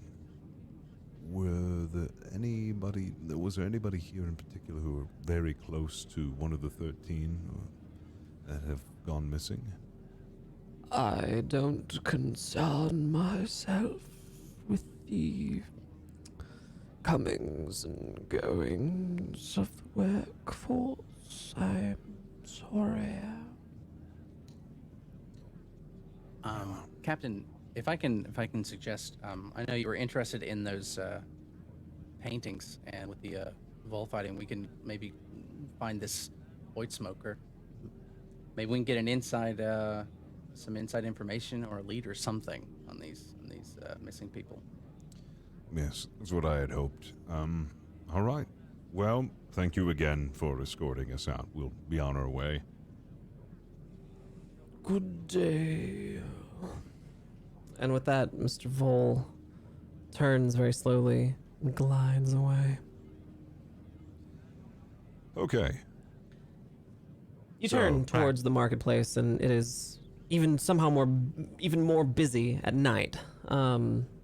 There is just a fabulous amount of activity, lights, people, activity. There's people gambling. There's some form of dice games. There's a game called Dom Jot, like a sort of like a version of this strange geometric billiards kind of. There's like a Klingon version of mahjong on a giant table called Tsang. There's vol fighting. You even think you see somebody playing Dabo. There's just every kind of gambling you could imagine out here, with lots of money being exchanged everywhere you can look. And yeah, there's just everywhere you look, there's different aliens doing all kinds of different stuff. All right, team. I think the best way for us to gather information would be to split up, interview, and then regroup at the shuttle in, let's say, about 2 hours. You have 2 hours to go about, collect as much information as you can, and then when we reconvene, we'll see if we've learned of anything and if we have any new leads. If it is necessary for you to gamble, then I give you my permission, only if it aids in our acquisition of anything pertinent to this disappearance case. Make Okay. sure not to gamble too much of our equipment away. We are very short on it as it is on the Lovelace at the moment. Of course, that's why I say be very, very careful and only do it if it is absolutely necessary. I'm sure you, Lieutenant Ram, I mean, you have some protocols of some sort that would make you good at gambling, I presume. So I long don't as they understand what you mean. wouldn't you be able to, I don't know, suppose you could learn of a certain game and then possibly make it easier for yourself to win? Maybe I'm understanding this incorrectly, depending upon Would which that be game. considered cheating? Well, if it helps you ascertain information with regards to the missing people, then I permit it. However, only if it pertains to that. I don't want any of you going about and gambling willy-nilly. Let's ask questions about the disappearances. Only gamble if it is absolutely necessary. I feel you want me to cheat at gambling. I'm explaining to you that just letting you know what I will allow under certain circumstances if you have any questions. So Rand's gonna be counting cards. Right, so do not gamble at all at any circumstance. However, if you do, make sure you cheat. Is that under the right understanding, Captain? Close. You know what? Let's just split up and see what we can find. Alrighty, Um, Captain. Captain, do you want Ryak to go off on his own, or should he stick with one of us? I just assume that you'd understand that he is tethered to you. Think of yourself as one unit. Yeah, I don't want no, him going anywhere by himself. Whatever you decide, Captain, Ryak is still gonna just hover with Belmont. Ryak isn't going anywhere that Belmont isn't. Oh, sure. I was just trying to give him a little autonomy. No, no. Belmont, no. Ryak is sticking with Belmont, hardcore. Very good. Okay. Hi, Captain. Well, we will. I'm gonna head further into the market now and see what I can find out. Excellent. Remember, 2 hours. We'll meet at the craft and discuss our findings. All right.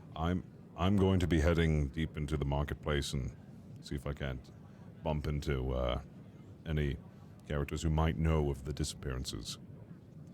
Just Alright. very careful of the gambling. All right, so we'll do I'm still so aware of that. first, since we've split up. First, we're going to follow Lieutenant Ram. Ram is going to go Lieutenant back Ram. to the ship. Lieutenant Ram, we're going to the First. ship.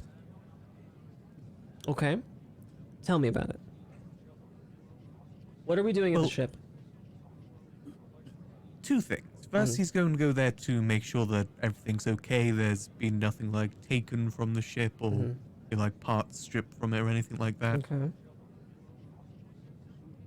Okay. Is So that you're on your way back to the ship, and actually, no, it looks pretty good. I mean, it was locked. It doesn't look messed with. You examine it. It looks safe, parked, fine.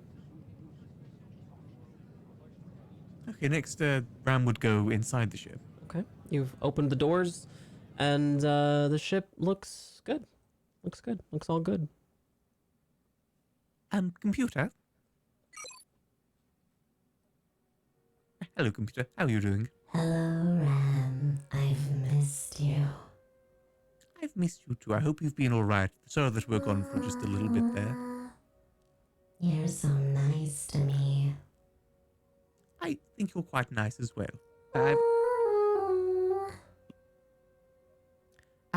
Do you mind if you help me with something real quick? It's kind of a follow-up.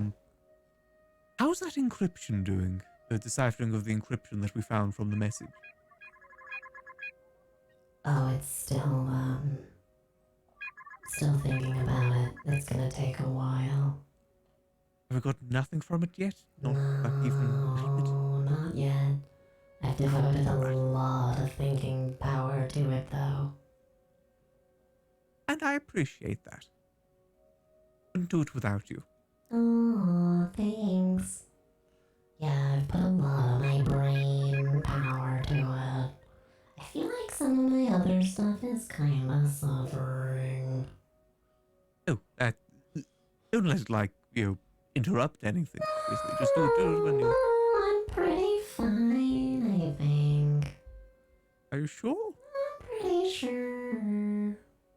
The captain did seem a little bit concerned about you earlier. Oh, I'm fine.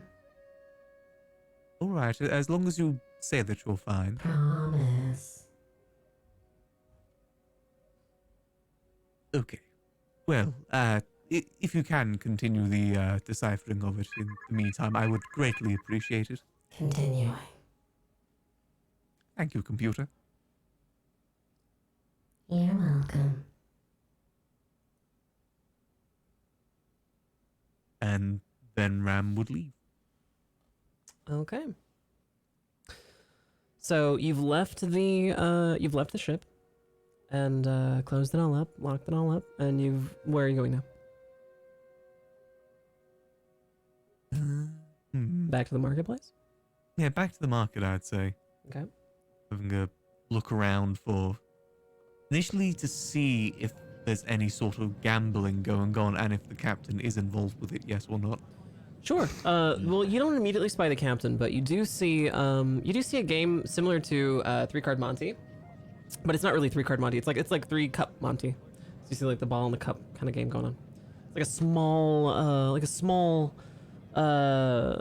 small race of alien doing this like 3-cup Monty, and it's extraordinarily easy for you to see this cup game. You know exactly how it works. You guess which cup the ball is under, and they're going really fast, and when it's a fake out and when it's not.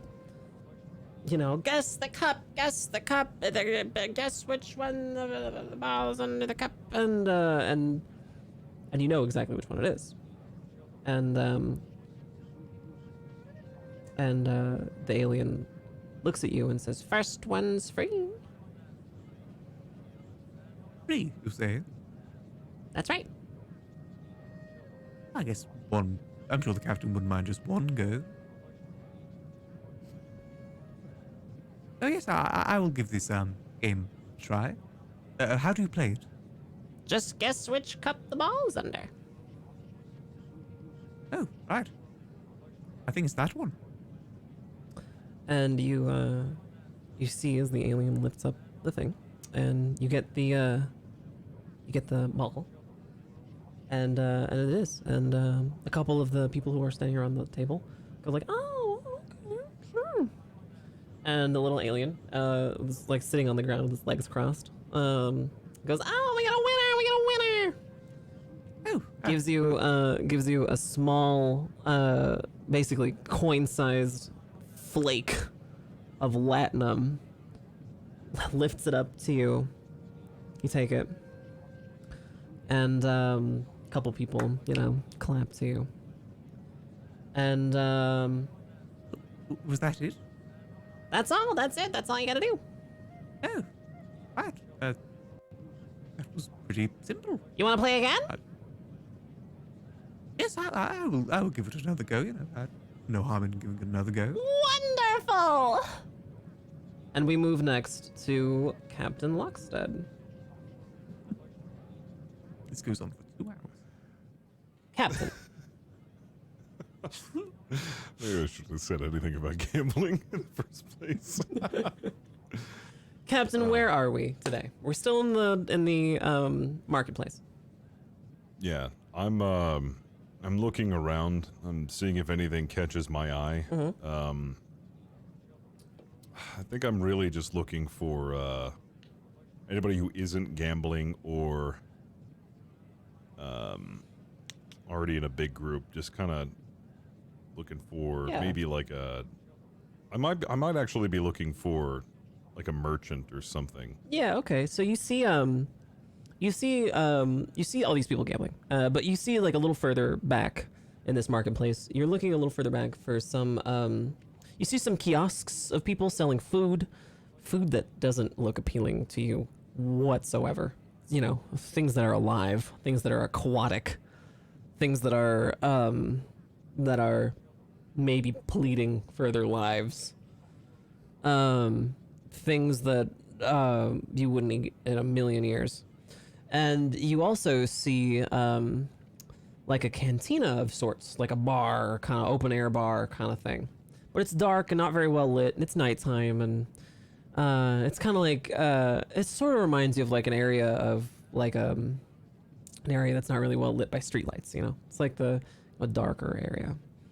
And at this area, it doesn't seem like a very fun place. But you see some Nausicaans, some, you know, big kind of troll-looking alien races with big under teeth, you know, big fangs. Or like you see a couple of Klingons, you know, not in like traditional Klingon garb, but in like worker garb, you know, not really traditional Klingons.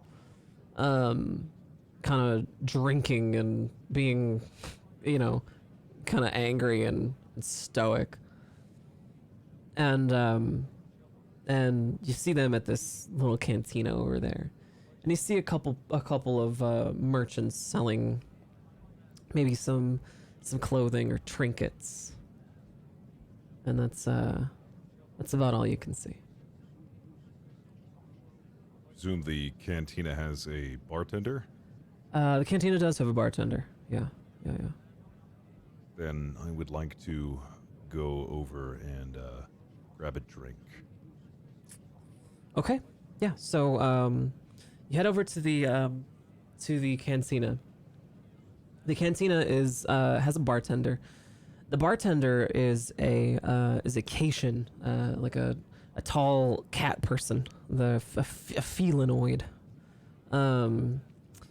It's a terrible job for a cat person who doesn't want to get wet. This is a terrible world for a cat person who doesn't want to get wet. They're very angry about this whole thing. They're really here for the money. 'Cause they need it. And so they're here, and they're kind of sour about the whole thing. And they're like, oh, okay, what can I get you? I'll just take whatever the Klingons are having. It's Romulan ale. You're gonna hate it. Well, I've never had Romulan ale before. Okay. So she pours you a small thing of Romulan ale because she knows you're gonna hate it. And she hands it to you, and she's like, well, so what are you? Are you Betazoid? Well, human, actually. Oh, a human. Funny. You look like a Betazoid. Haven't gotten that one before. So are you Starfleet? Yes, I am. Oh, that's charming. Actually, came here, I had a question. I heard a terrible rumor about 13 of the factory workers disappearing. I was wondering if you heard anything about that. A lot of word travels through this cantina. Oh. I don't know. There's a lot of people here. I heard about it too, but I don't know. I wish I did, but it could have been anything, really. A lot of people are angry, you know. We don't know what it was. A lot of people said they could have just ran away, you know. Maybe they got upset, maybe they got mad about their wages, or maybe it was a suicide pact or something. There's all these wild rumors. Or are you gonna drink that? I told you were gonna hate it. Oh, sorry. I take like a little like play sip, just kind of like, just to like wet the tongue. Do you like it? I don't know what would this Romulan ale taste like? Disgusting. I like. Dom ahead and is like, I see what you mean. It's a good thing I didn't order it. So, where would somebody run away to on an island this small if you had any guesses? I mean, if I was gonna try to off myself, I'd probably into the ocean, I would guess. How else would I do it? I guess. Hasn't been anything strange been going on around here, has there? Anything out of the ordinary recently? I mean, with all it's monotony day in and day out, right? So people end up with, you know, crazy things when you spend all day in a factory. You end up with dreams, you know, like crazy dreams. Crazy dreams? What kind of crazy dreams? I don't know, crazy factory dreams. People end up thinking, you know, they wake up in a cold sweat or they start sleepwalking or whatever. It's from working all day in a factory from, you know, 12 hours a day or whatever. Interesting. So, well, while I have your attention, While you have half of my attention, that guy tips me. And she points over to the Klingon who's like eyeing her over there with a little flake of latinum on his fingertip. well, I don't want to take up any more of your time. I see you're busy. You wouldn't suppose you would happen to know anybody who was friends with 13 that went missing? Anybody in particular who seems very distraught about it? Like I said, I don't know anybody who knew him. I don't know him myself. But I can tell you that they probably just killed themselves. It's monotonous. And I can see why somebody would just go crazy. People have crazy dreams and thoughts from working all day in a factory, okay? And as we're talking like this, you can hear just this ridiculous cheer from off in the distance somewhere. We got a winner! A winner! Another winner! Oh my. As we switch scenes over to Lieutenant Commander Belmont. Lieutenant Commander Belmont. Where are we? What are we doing? Okay, so just so we're clear, when Lishka mentioned gambling, I did my best to sort of hide the excitement in my eye. And at this point, I'm walking kind of tall, chest out. You know, maybe a little, not too fast, but pretty fast, moving, looking for things, and talking to Ryak, saying, "Oh, Ryak, you're gonna see something special." And I'm looking at the different gambling centers, trying to find something up my alley. So, you're looking around at all the gambling accoutrement, right? You're looking and you're finding a lot.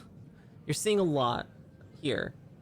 You don't see anything that you don't really recognize just yet. Okay. You know, you actually see some human things. You see like a blackjack table.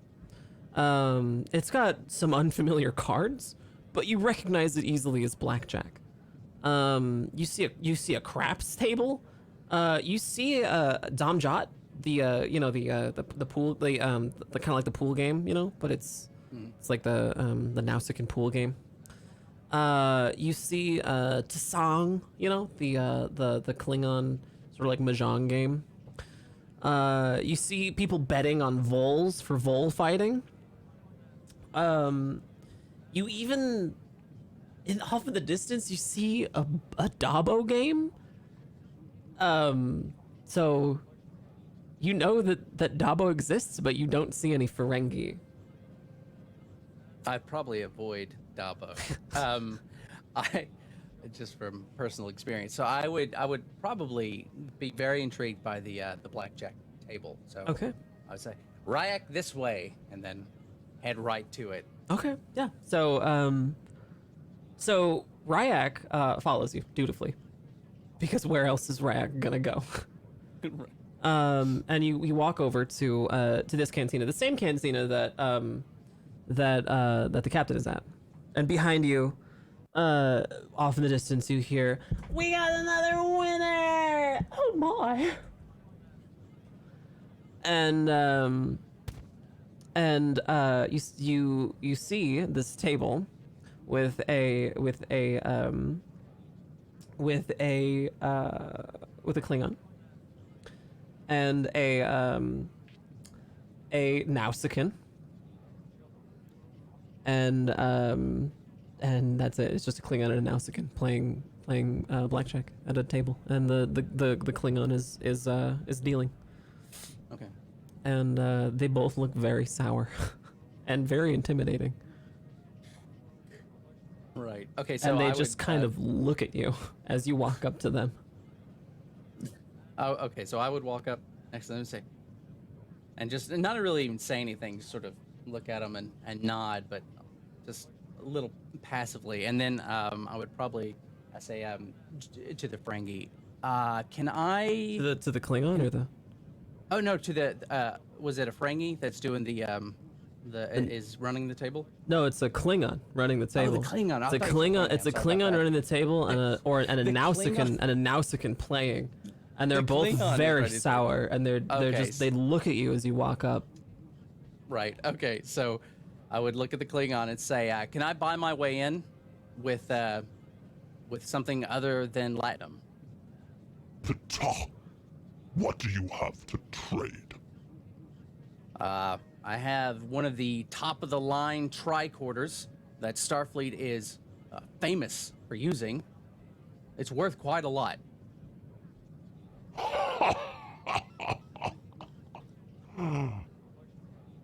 Starfleet would never trade such a thing. I am Starfleet, and I'm willing to trade it. So can I buy in or not? Because I can take my business elsewhere. Let me see it. Ryak, show him. Ryak is terrified, and he's like shaking as he hands the Klingon the broken tricorder, and the Klingon just snatches it out of his hand and tries to push some of the buttons. It is broken. What will I do with this? It's not that broken. It's just got a depleted energy cell. You know how to switch those out, I'm sure. Of course I do. All right. One hand. And the Klingon just tosses it into the pot. So you have bought your way onto the table, but Ryak has to stand behind you. And so, yeah, go go ahead. ahead. No, please. Okay. Well, I was gonna say before the Klingon Uh-huh. starts to deal, I would probably say. So, I'm not sure if you're a person that knows a lot here, but I heard about 12 workers were just missing all of a sudden. Are you talking to the Klingon? I am talking to the Klingon. I'm sorry. Yes, I have heard of this. Are there any rumors or anything like that? I mean, surely 12 people can't just disappear. We are here to play, not to talk. Okay. Well, I'm waiting on you. The Klingon deals the cards, and I'll need a roll. Oh boy. The roll will be a daring, and command roll with a Okay. complication of 3. Well, okay. Oh no.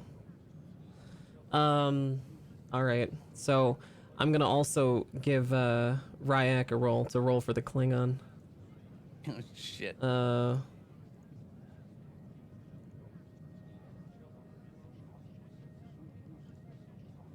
Ryak is gonna roll for the Klingon with a complication of 1.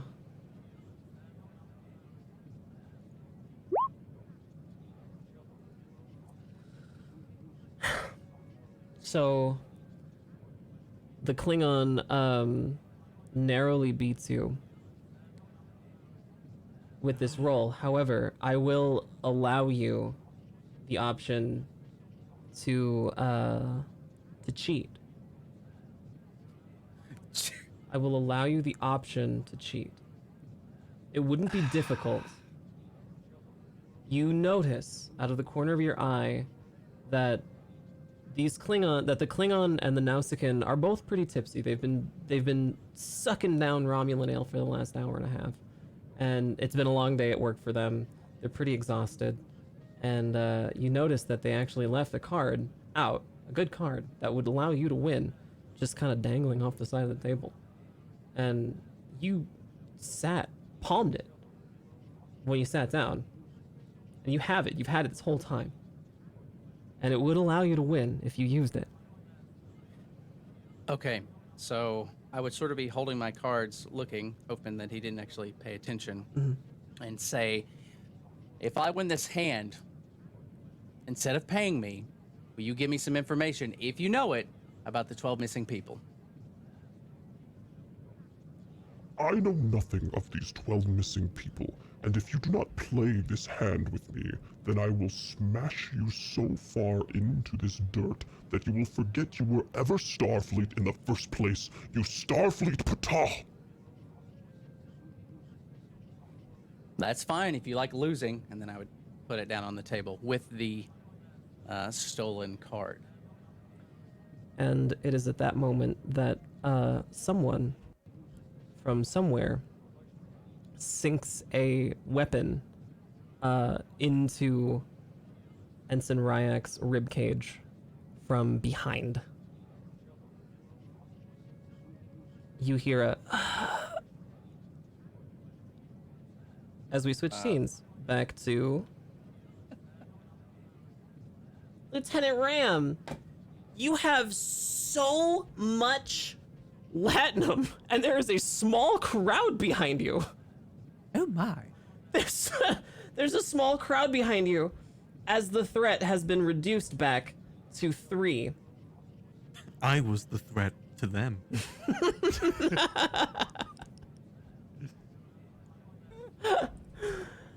We got a winner. I can't believe it. There's so much winning going on. Hey, what's your name? Oh, my name is Lieutenant Ram. Pleasure to meet you. Oh. So, Lieutenant Ram, your incredible eyes have given you this ability to be able to track this ball, no matter where it is in space, as fast as it could possibly move from cup to cup to cup. As fast as this alien's hands can move, it's not even a fraction as fast as your eyes can find it. And so, no matter what, anybody can bet against you. The audience, the people you've gathered around, the people that have gathered around you, to bet against you, have been baffled at how you were able to do this, and people are beginning to suspect that you are cheating. You're beginning to hear people booing you. The captain is starting to walk back towards you and sees you now with a crowd around you.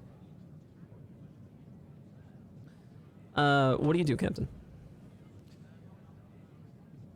I notice the mound of winnings that Ram has accumulated over his just small-time gambling.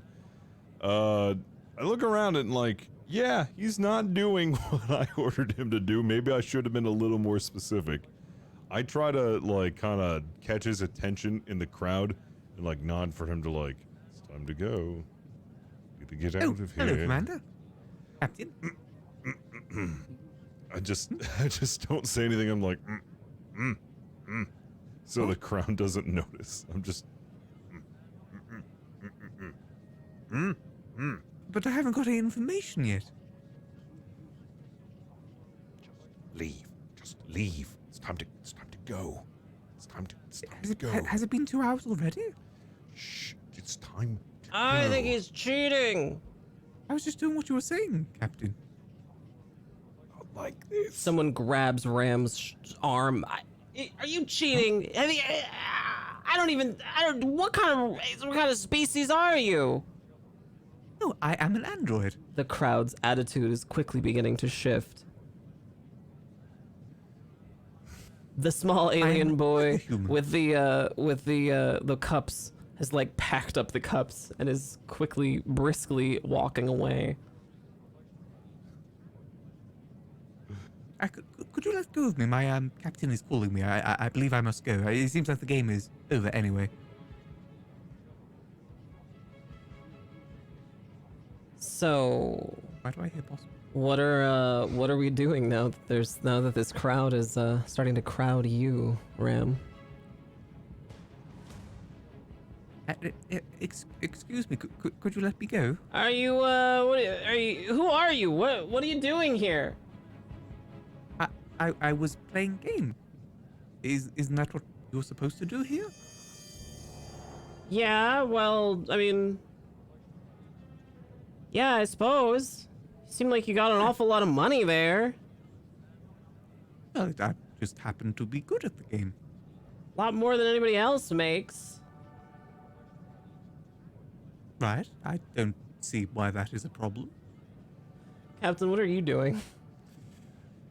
Oh boy. Just letting him kind of flounder. I'm like thinking of like what I can do in the situation. I think the first thing I'm going to do is I'm going to patch into Belmont and tell him to get his butt over here. Belmont, we have a situation. Captain, I have a situation too. What's going on? I can't talk right now, but I'll explain when I can. Ping me your location.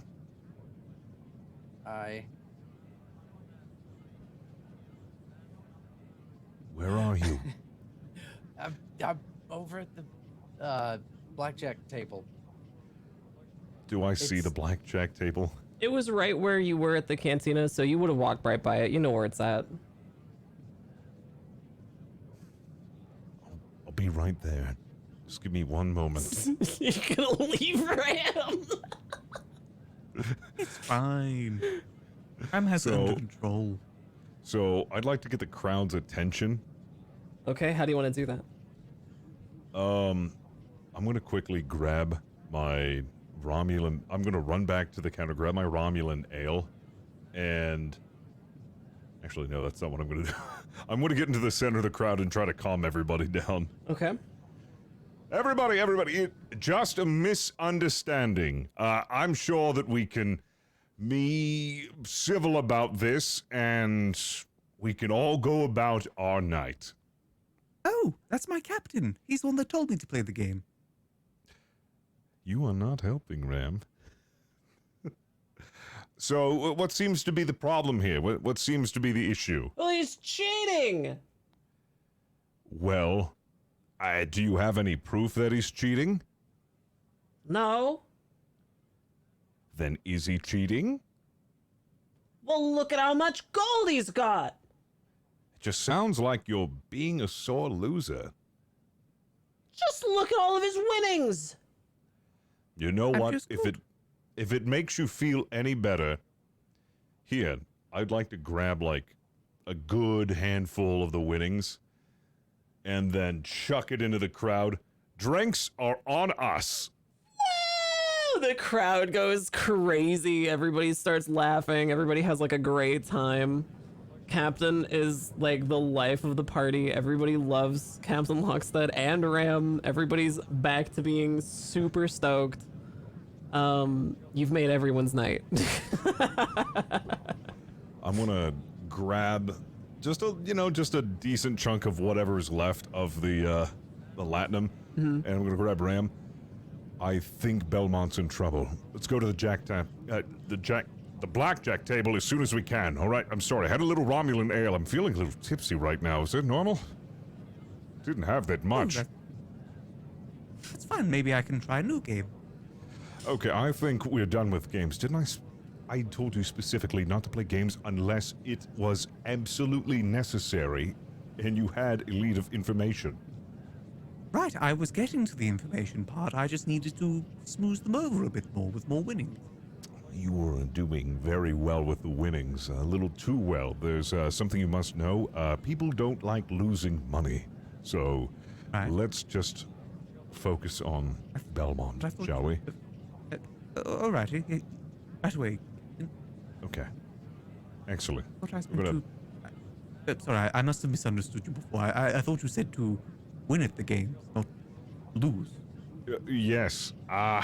That's my fault. I wasn't very clear on my instructions. I said cheating is permissible, but only if it leads to getting information. You kind of took that and you thought that cheating was permissible no matter what the situation, and you ended up bleeding these poor people dry. But money leads to information. I guess you're right. We'll see what becomes of this, but for now, let's go ahead over to the blackjack table. I think Belmont is in serious trouble. Good idea, Captain. And grab some of that, grab some of that. We might need it. Ram tries to scoop up some whatever's left on the floor, if there's anything left on the floor. Yeah, you get a little bit. Yeah. Okay, I grabbed about like half of it, so we still get like half a big pile. Okay. So you have some of the latinum, and you make it back to the blackjack table where you find Commander Belmont over the crumpled body of Ensign Ryak, who is on the floor. While the Klingon and the Nausicaan are still playing blackjack at the table. What is going on here? I'm not quite sure. Something Ryak is on the. I'm not quite sure. And I would lean down at Ryak. Are you okay?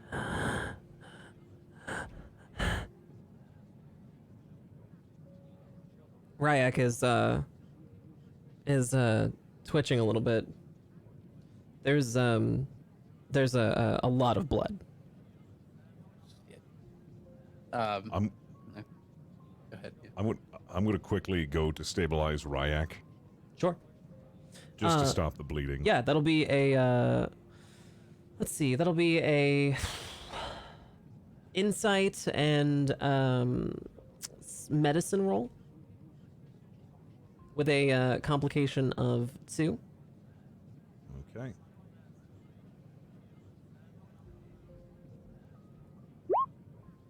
Ooh.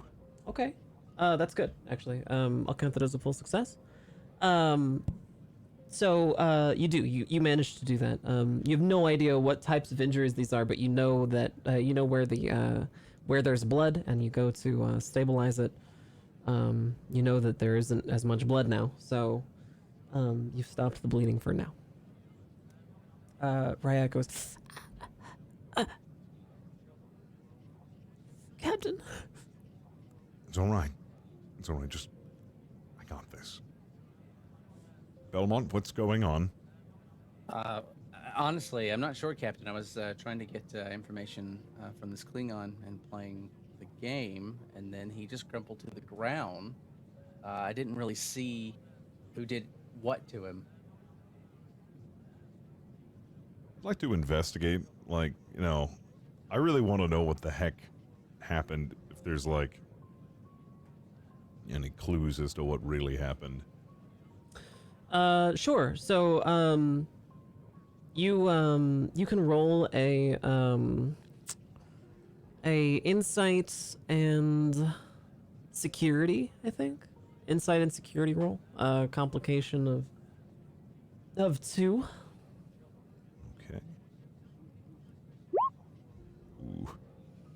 You look around and you see a couple drops of blood on the ground, presumably the ensign's. It's a dirt ground, but there's so much movement you don't really see any. There's not really any footsteps to be seen, you know, and there's not a whole lot of light except for the light of the marketplace. So there's not really a lot to be gleaned from it. And there's just too many people to really narrow it down. You don't see anybody who stands out as suspicious, so.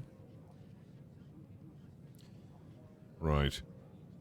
Ram, I think we should get Ryak to the ship immediately. Belmont, are you finished with your game? I haven't gotten my winnings yet, so almost. Oh, what seems And to then be the holdup? One second, Captain. So I'd get up and sort of just like slam my fist on the table and, where's my winnings? You would abandon your dying compatriot? No, I need my winnings, and I'll get right out of here. You're holding me up. It is quite dishonorable, human. You're still holding me up. Where are my winnings? Stop trying to play me. Give me my winnings. The Klingon kind of looks sidelong at you and shuffles the broken tricorder and a little bit of the latinum towards you. It feels hollow. The winnings feel hollow? It feels emotionally hollow. Oh, emotionally. Oh, all right. So I would just. But he put it onto the table, right? Yeah. The winnings are right. Yeah. So I would just slam my hand on it and just say, I'll be on my way. And then I would go to hopefully help get Ryak up if we can even move him. Can we move Ryak? You can try. Is that a roll? It'll be a roll. Ram would probably be the one picking him up, considering his strength. Okay. You wouldn't be doing the whole, to hold him by the waist. You're fine. Making him pretend walk while he's Just holding him between you two. Get some sunglasses for him. Weekend at Bernie's. I love it. Weekend at Ferengi's.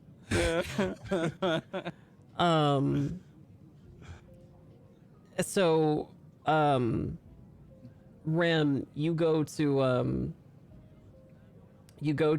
bend over to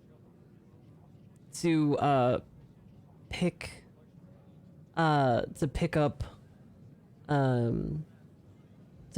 Ensign Ryak, who's lying prone on the floor, when out of absolutely nowhere, somebody just jumps out of the shadows in this cantina. You didn't even see them at first. They were just right there at this other table. It's another Klingon, and they have a Klingon blade with them, and they completely silently have it with them, and they go to sink it into your rib cage the same way that they went to sink it into Ensign Ryak.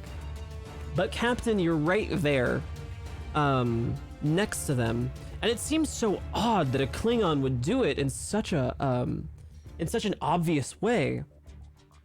Captain, do you move to protect Lieutenant Ram? Do I have a phaser on me, or any martial weapon? You could. Can, you react? could reach for a phaser. It would it would probably take too long to equip it. That's the only reaction that I would have is to get in the way of the blade, or Yeah. could I tackle the Klingon to the ground? Yeah, you can do that. I'd like to tackle him to the ground. Okay, that'll be a Subdue roll. him. You could let me see your sheet here. That'll be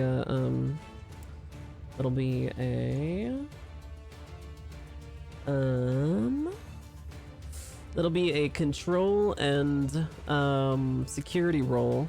And actually, Belmont, you're pretty close too. I'll let you use a momentum if you want to help. Yeah, I would absolutely. Okay. So that'll be a control and security. So it'll be control and security for you both, with a complication of 1 for control and security complication of 1, task roll of 2 for Fist, and a task roll of 1 for Aaron. Okay, perfect. Okay, well, so I'm going to reduce the total momentum down to 0. The Klingon seems dazed as he jumps out of the shadows with his blade, but the captain is there, and Belmont is there, and the captain leaps into the way without even thinking. Leaps in the way. Belmont right behind him and tackles the Klingon, grabbed by the shoulders, pushes him down to the ground. And Belmont, without hesitation, kicks the blade away from the Klingon. And while the Klingon is struggling, teeth gnashing, with like a dazed look in his eyes, eventually subsides with this look like what, as if waking up from a dream. Like where did this come from? What happened? Where am I? Kind of a look on his face. And it would be very noticeable for us to see that sort of quick change. For those of you who are familiar with Klingons, who have known Klingons in the past, even for those of you who had only ever experienced playing or cheating Klingons in blackjack, it would be apparent that this Klingon had been under some kind of influence. What influence, you are not sure.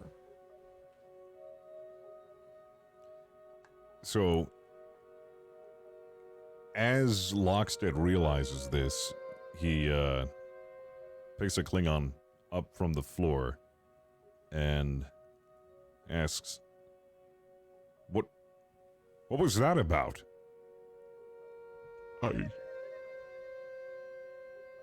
Where am I? My name is Eugene Lockstead of Starfleet. I'd like to ask you a couple of questions if you could come back with us. Am I under arrest? Not quite. We just want to ask a couple of questions. The Klingon falls silent.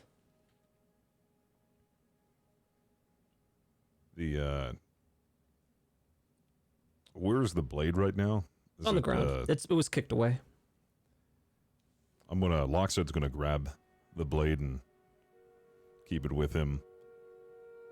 Bram, I would like you to pick Ryak up and escort Ryak to the ship. Belmont. Right. accompany me as we escort this Klingon back to the ship so we can question him. Okay. Right away, Captain. Ryak is still struggling to breathe.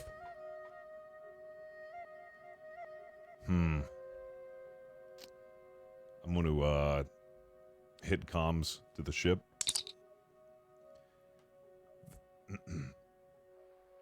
This is Eugene Lockstead. Oop, there we go. Sorry, it's a little roomy in here. This is Eugene Lockstead. Can you hear me? Hello, Captain. This is the Lovelace.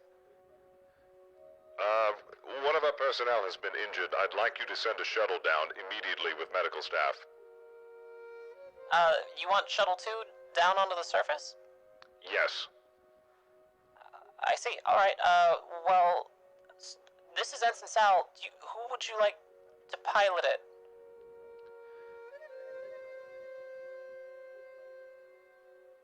Trying to think who would be the most competent person to pilot that ship.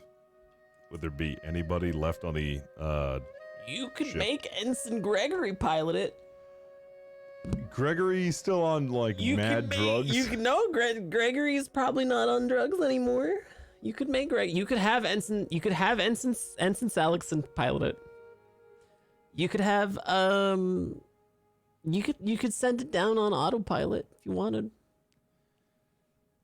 You could have the ship's computer pilot it. I'm a really good pilot. I trust him. You know what? I'll have Let's go ahead and send Ensign Gregory down. We are going to need.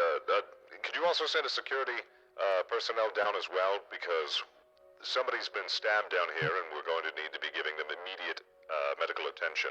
This is Ensign Gregory. I am so happy. This is honestly, Captain. Oh my God, Captain. This is the second day of my life. Yes. Please do get a hold of yourself. We have somebody who is critically injured. Just get on the shuttle immediately, find a security personnel to accompany you, and autopilot your way down here I as will soon as you be possibly can. right there. Thank you. Can I just say how much I miss Gregory? So much. We're gonna have to explain to him why we're down here again. No. The mission's already complete. No. If he doesn't ask, I don't want to say a damn thing. exactly. That's fair. That's fair.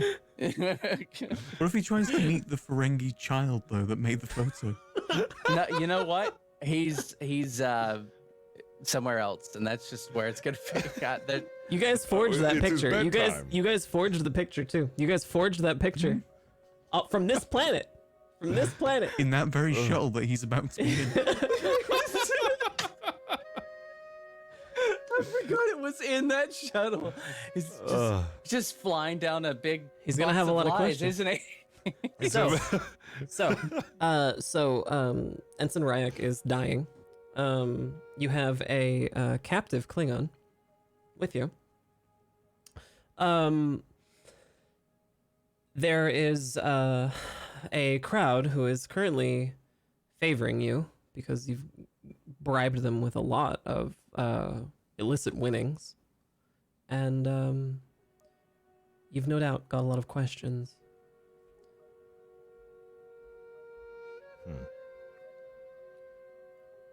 I'd like to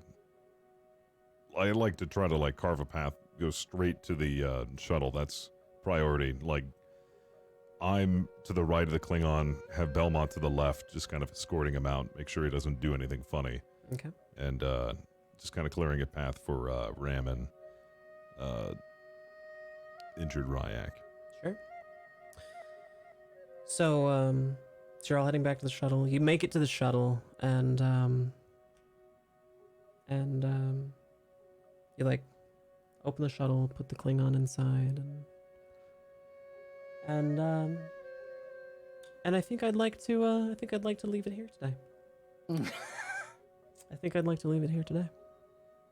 We're heroes. We are heroes.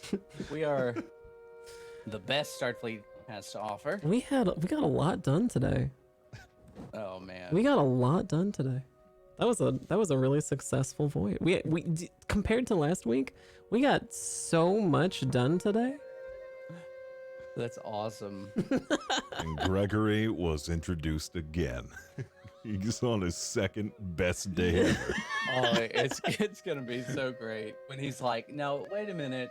I don't know if the timeline works." It's like, Oh, it does. no. Remember, one, you were on some medicines, so That's if he even cares about it. He's probably just going to be too excited to He's even like, notice. I'm here, and the captain needs me. Oh The my captain God. needs me. Oh my God, Again.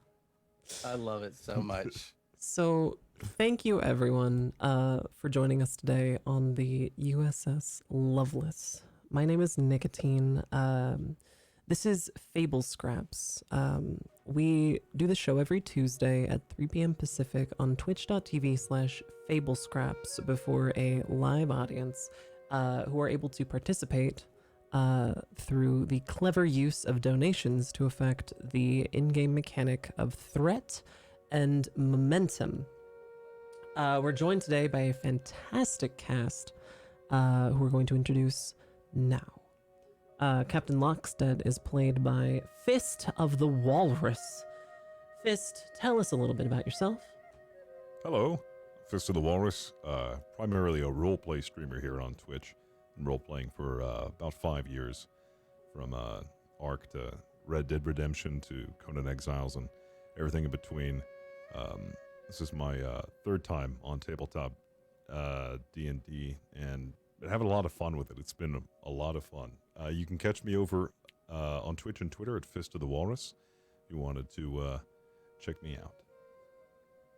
Thank you so much. Lieutenant Commander Belmont, Chief Engineer, is played by Aaron Black. Aaron, tell us a little bit about yourself. Well, my name is Aaron Black. I am a writer, publishing a book on November 1st. And if you want updates on that, you can find me over on Twitter at Aaron B. Writes. Awesome. And that's Aaron with 2 A's, by the way. It is. It's AA Ron. Awesome. Thank you. And Enovan, dear sweet Enovan. Oh, my name is Enovan. I'm a Twitch streamer here on twitch.tv. I mainly stream VR games, and soon I'm going to be doing mixed reality. That's really cool. I love VR stuff. Oh. Could you spell Enovan for us, please? Enovan is spelled Enevun. Awesome. My name, of course, is Nicotine. That's Nikatine. I do a lot of roleplay on my channel as well. That's twitch.tv/Nicotine. I'm also Nicotine Prime on Twitter. Thanks again, everyone. Twitch.tv/Fablescraps just got some emotes approved, so check those out as well. We also are available on major podcasting apps, Spotify and Stitcher, along with YouTube as well. So catch up on VODs on Twitch and YouTube.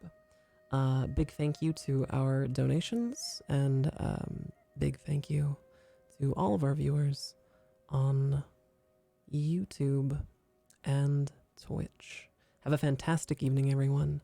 We'll see everybody on Tuesdays for our Star Trek Adventures Lovelace show, and on Fridays for our Warhammer 40k Doomlore, a 40k show. It's a grimdark adventure. Super fun. Also at 3 p.m. Pacific. Good night, everyone. Thank you for being here. We'll see you all very, very soon. Good night. Bye-bye.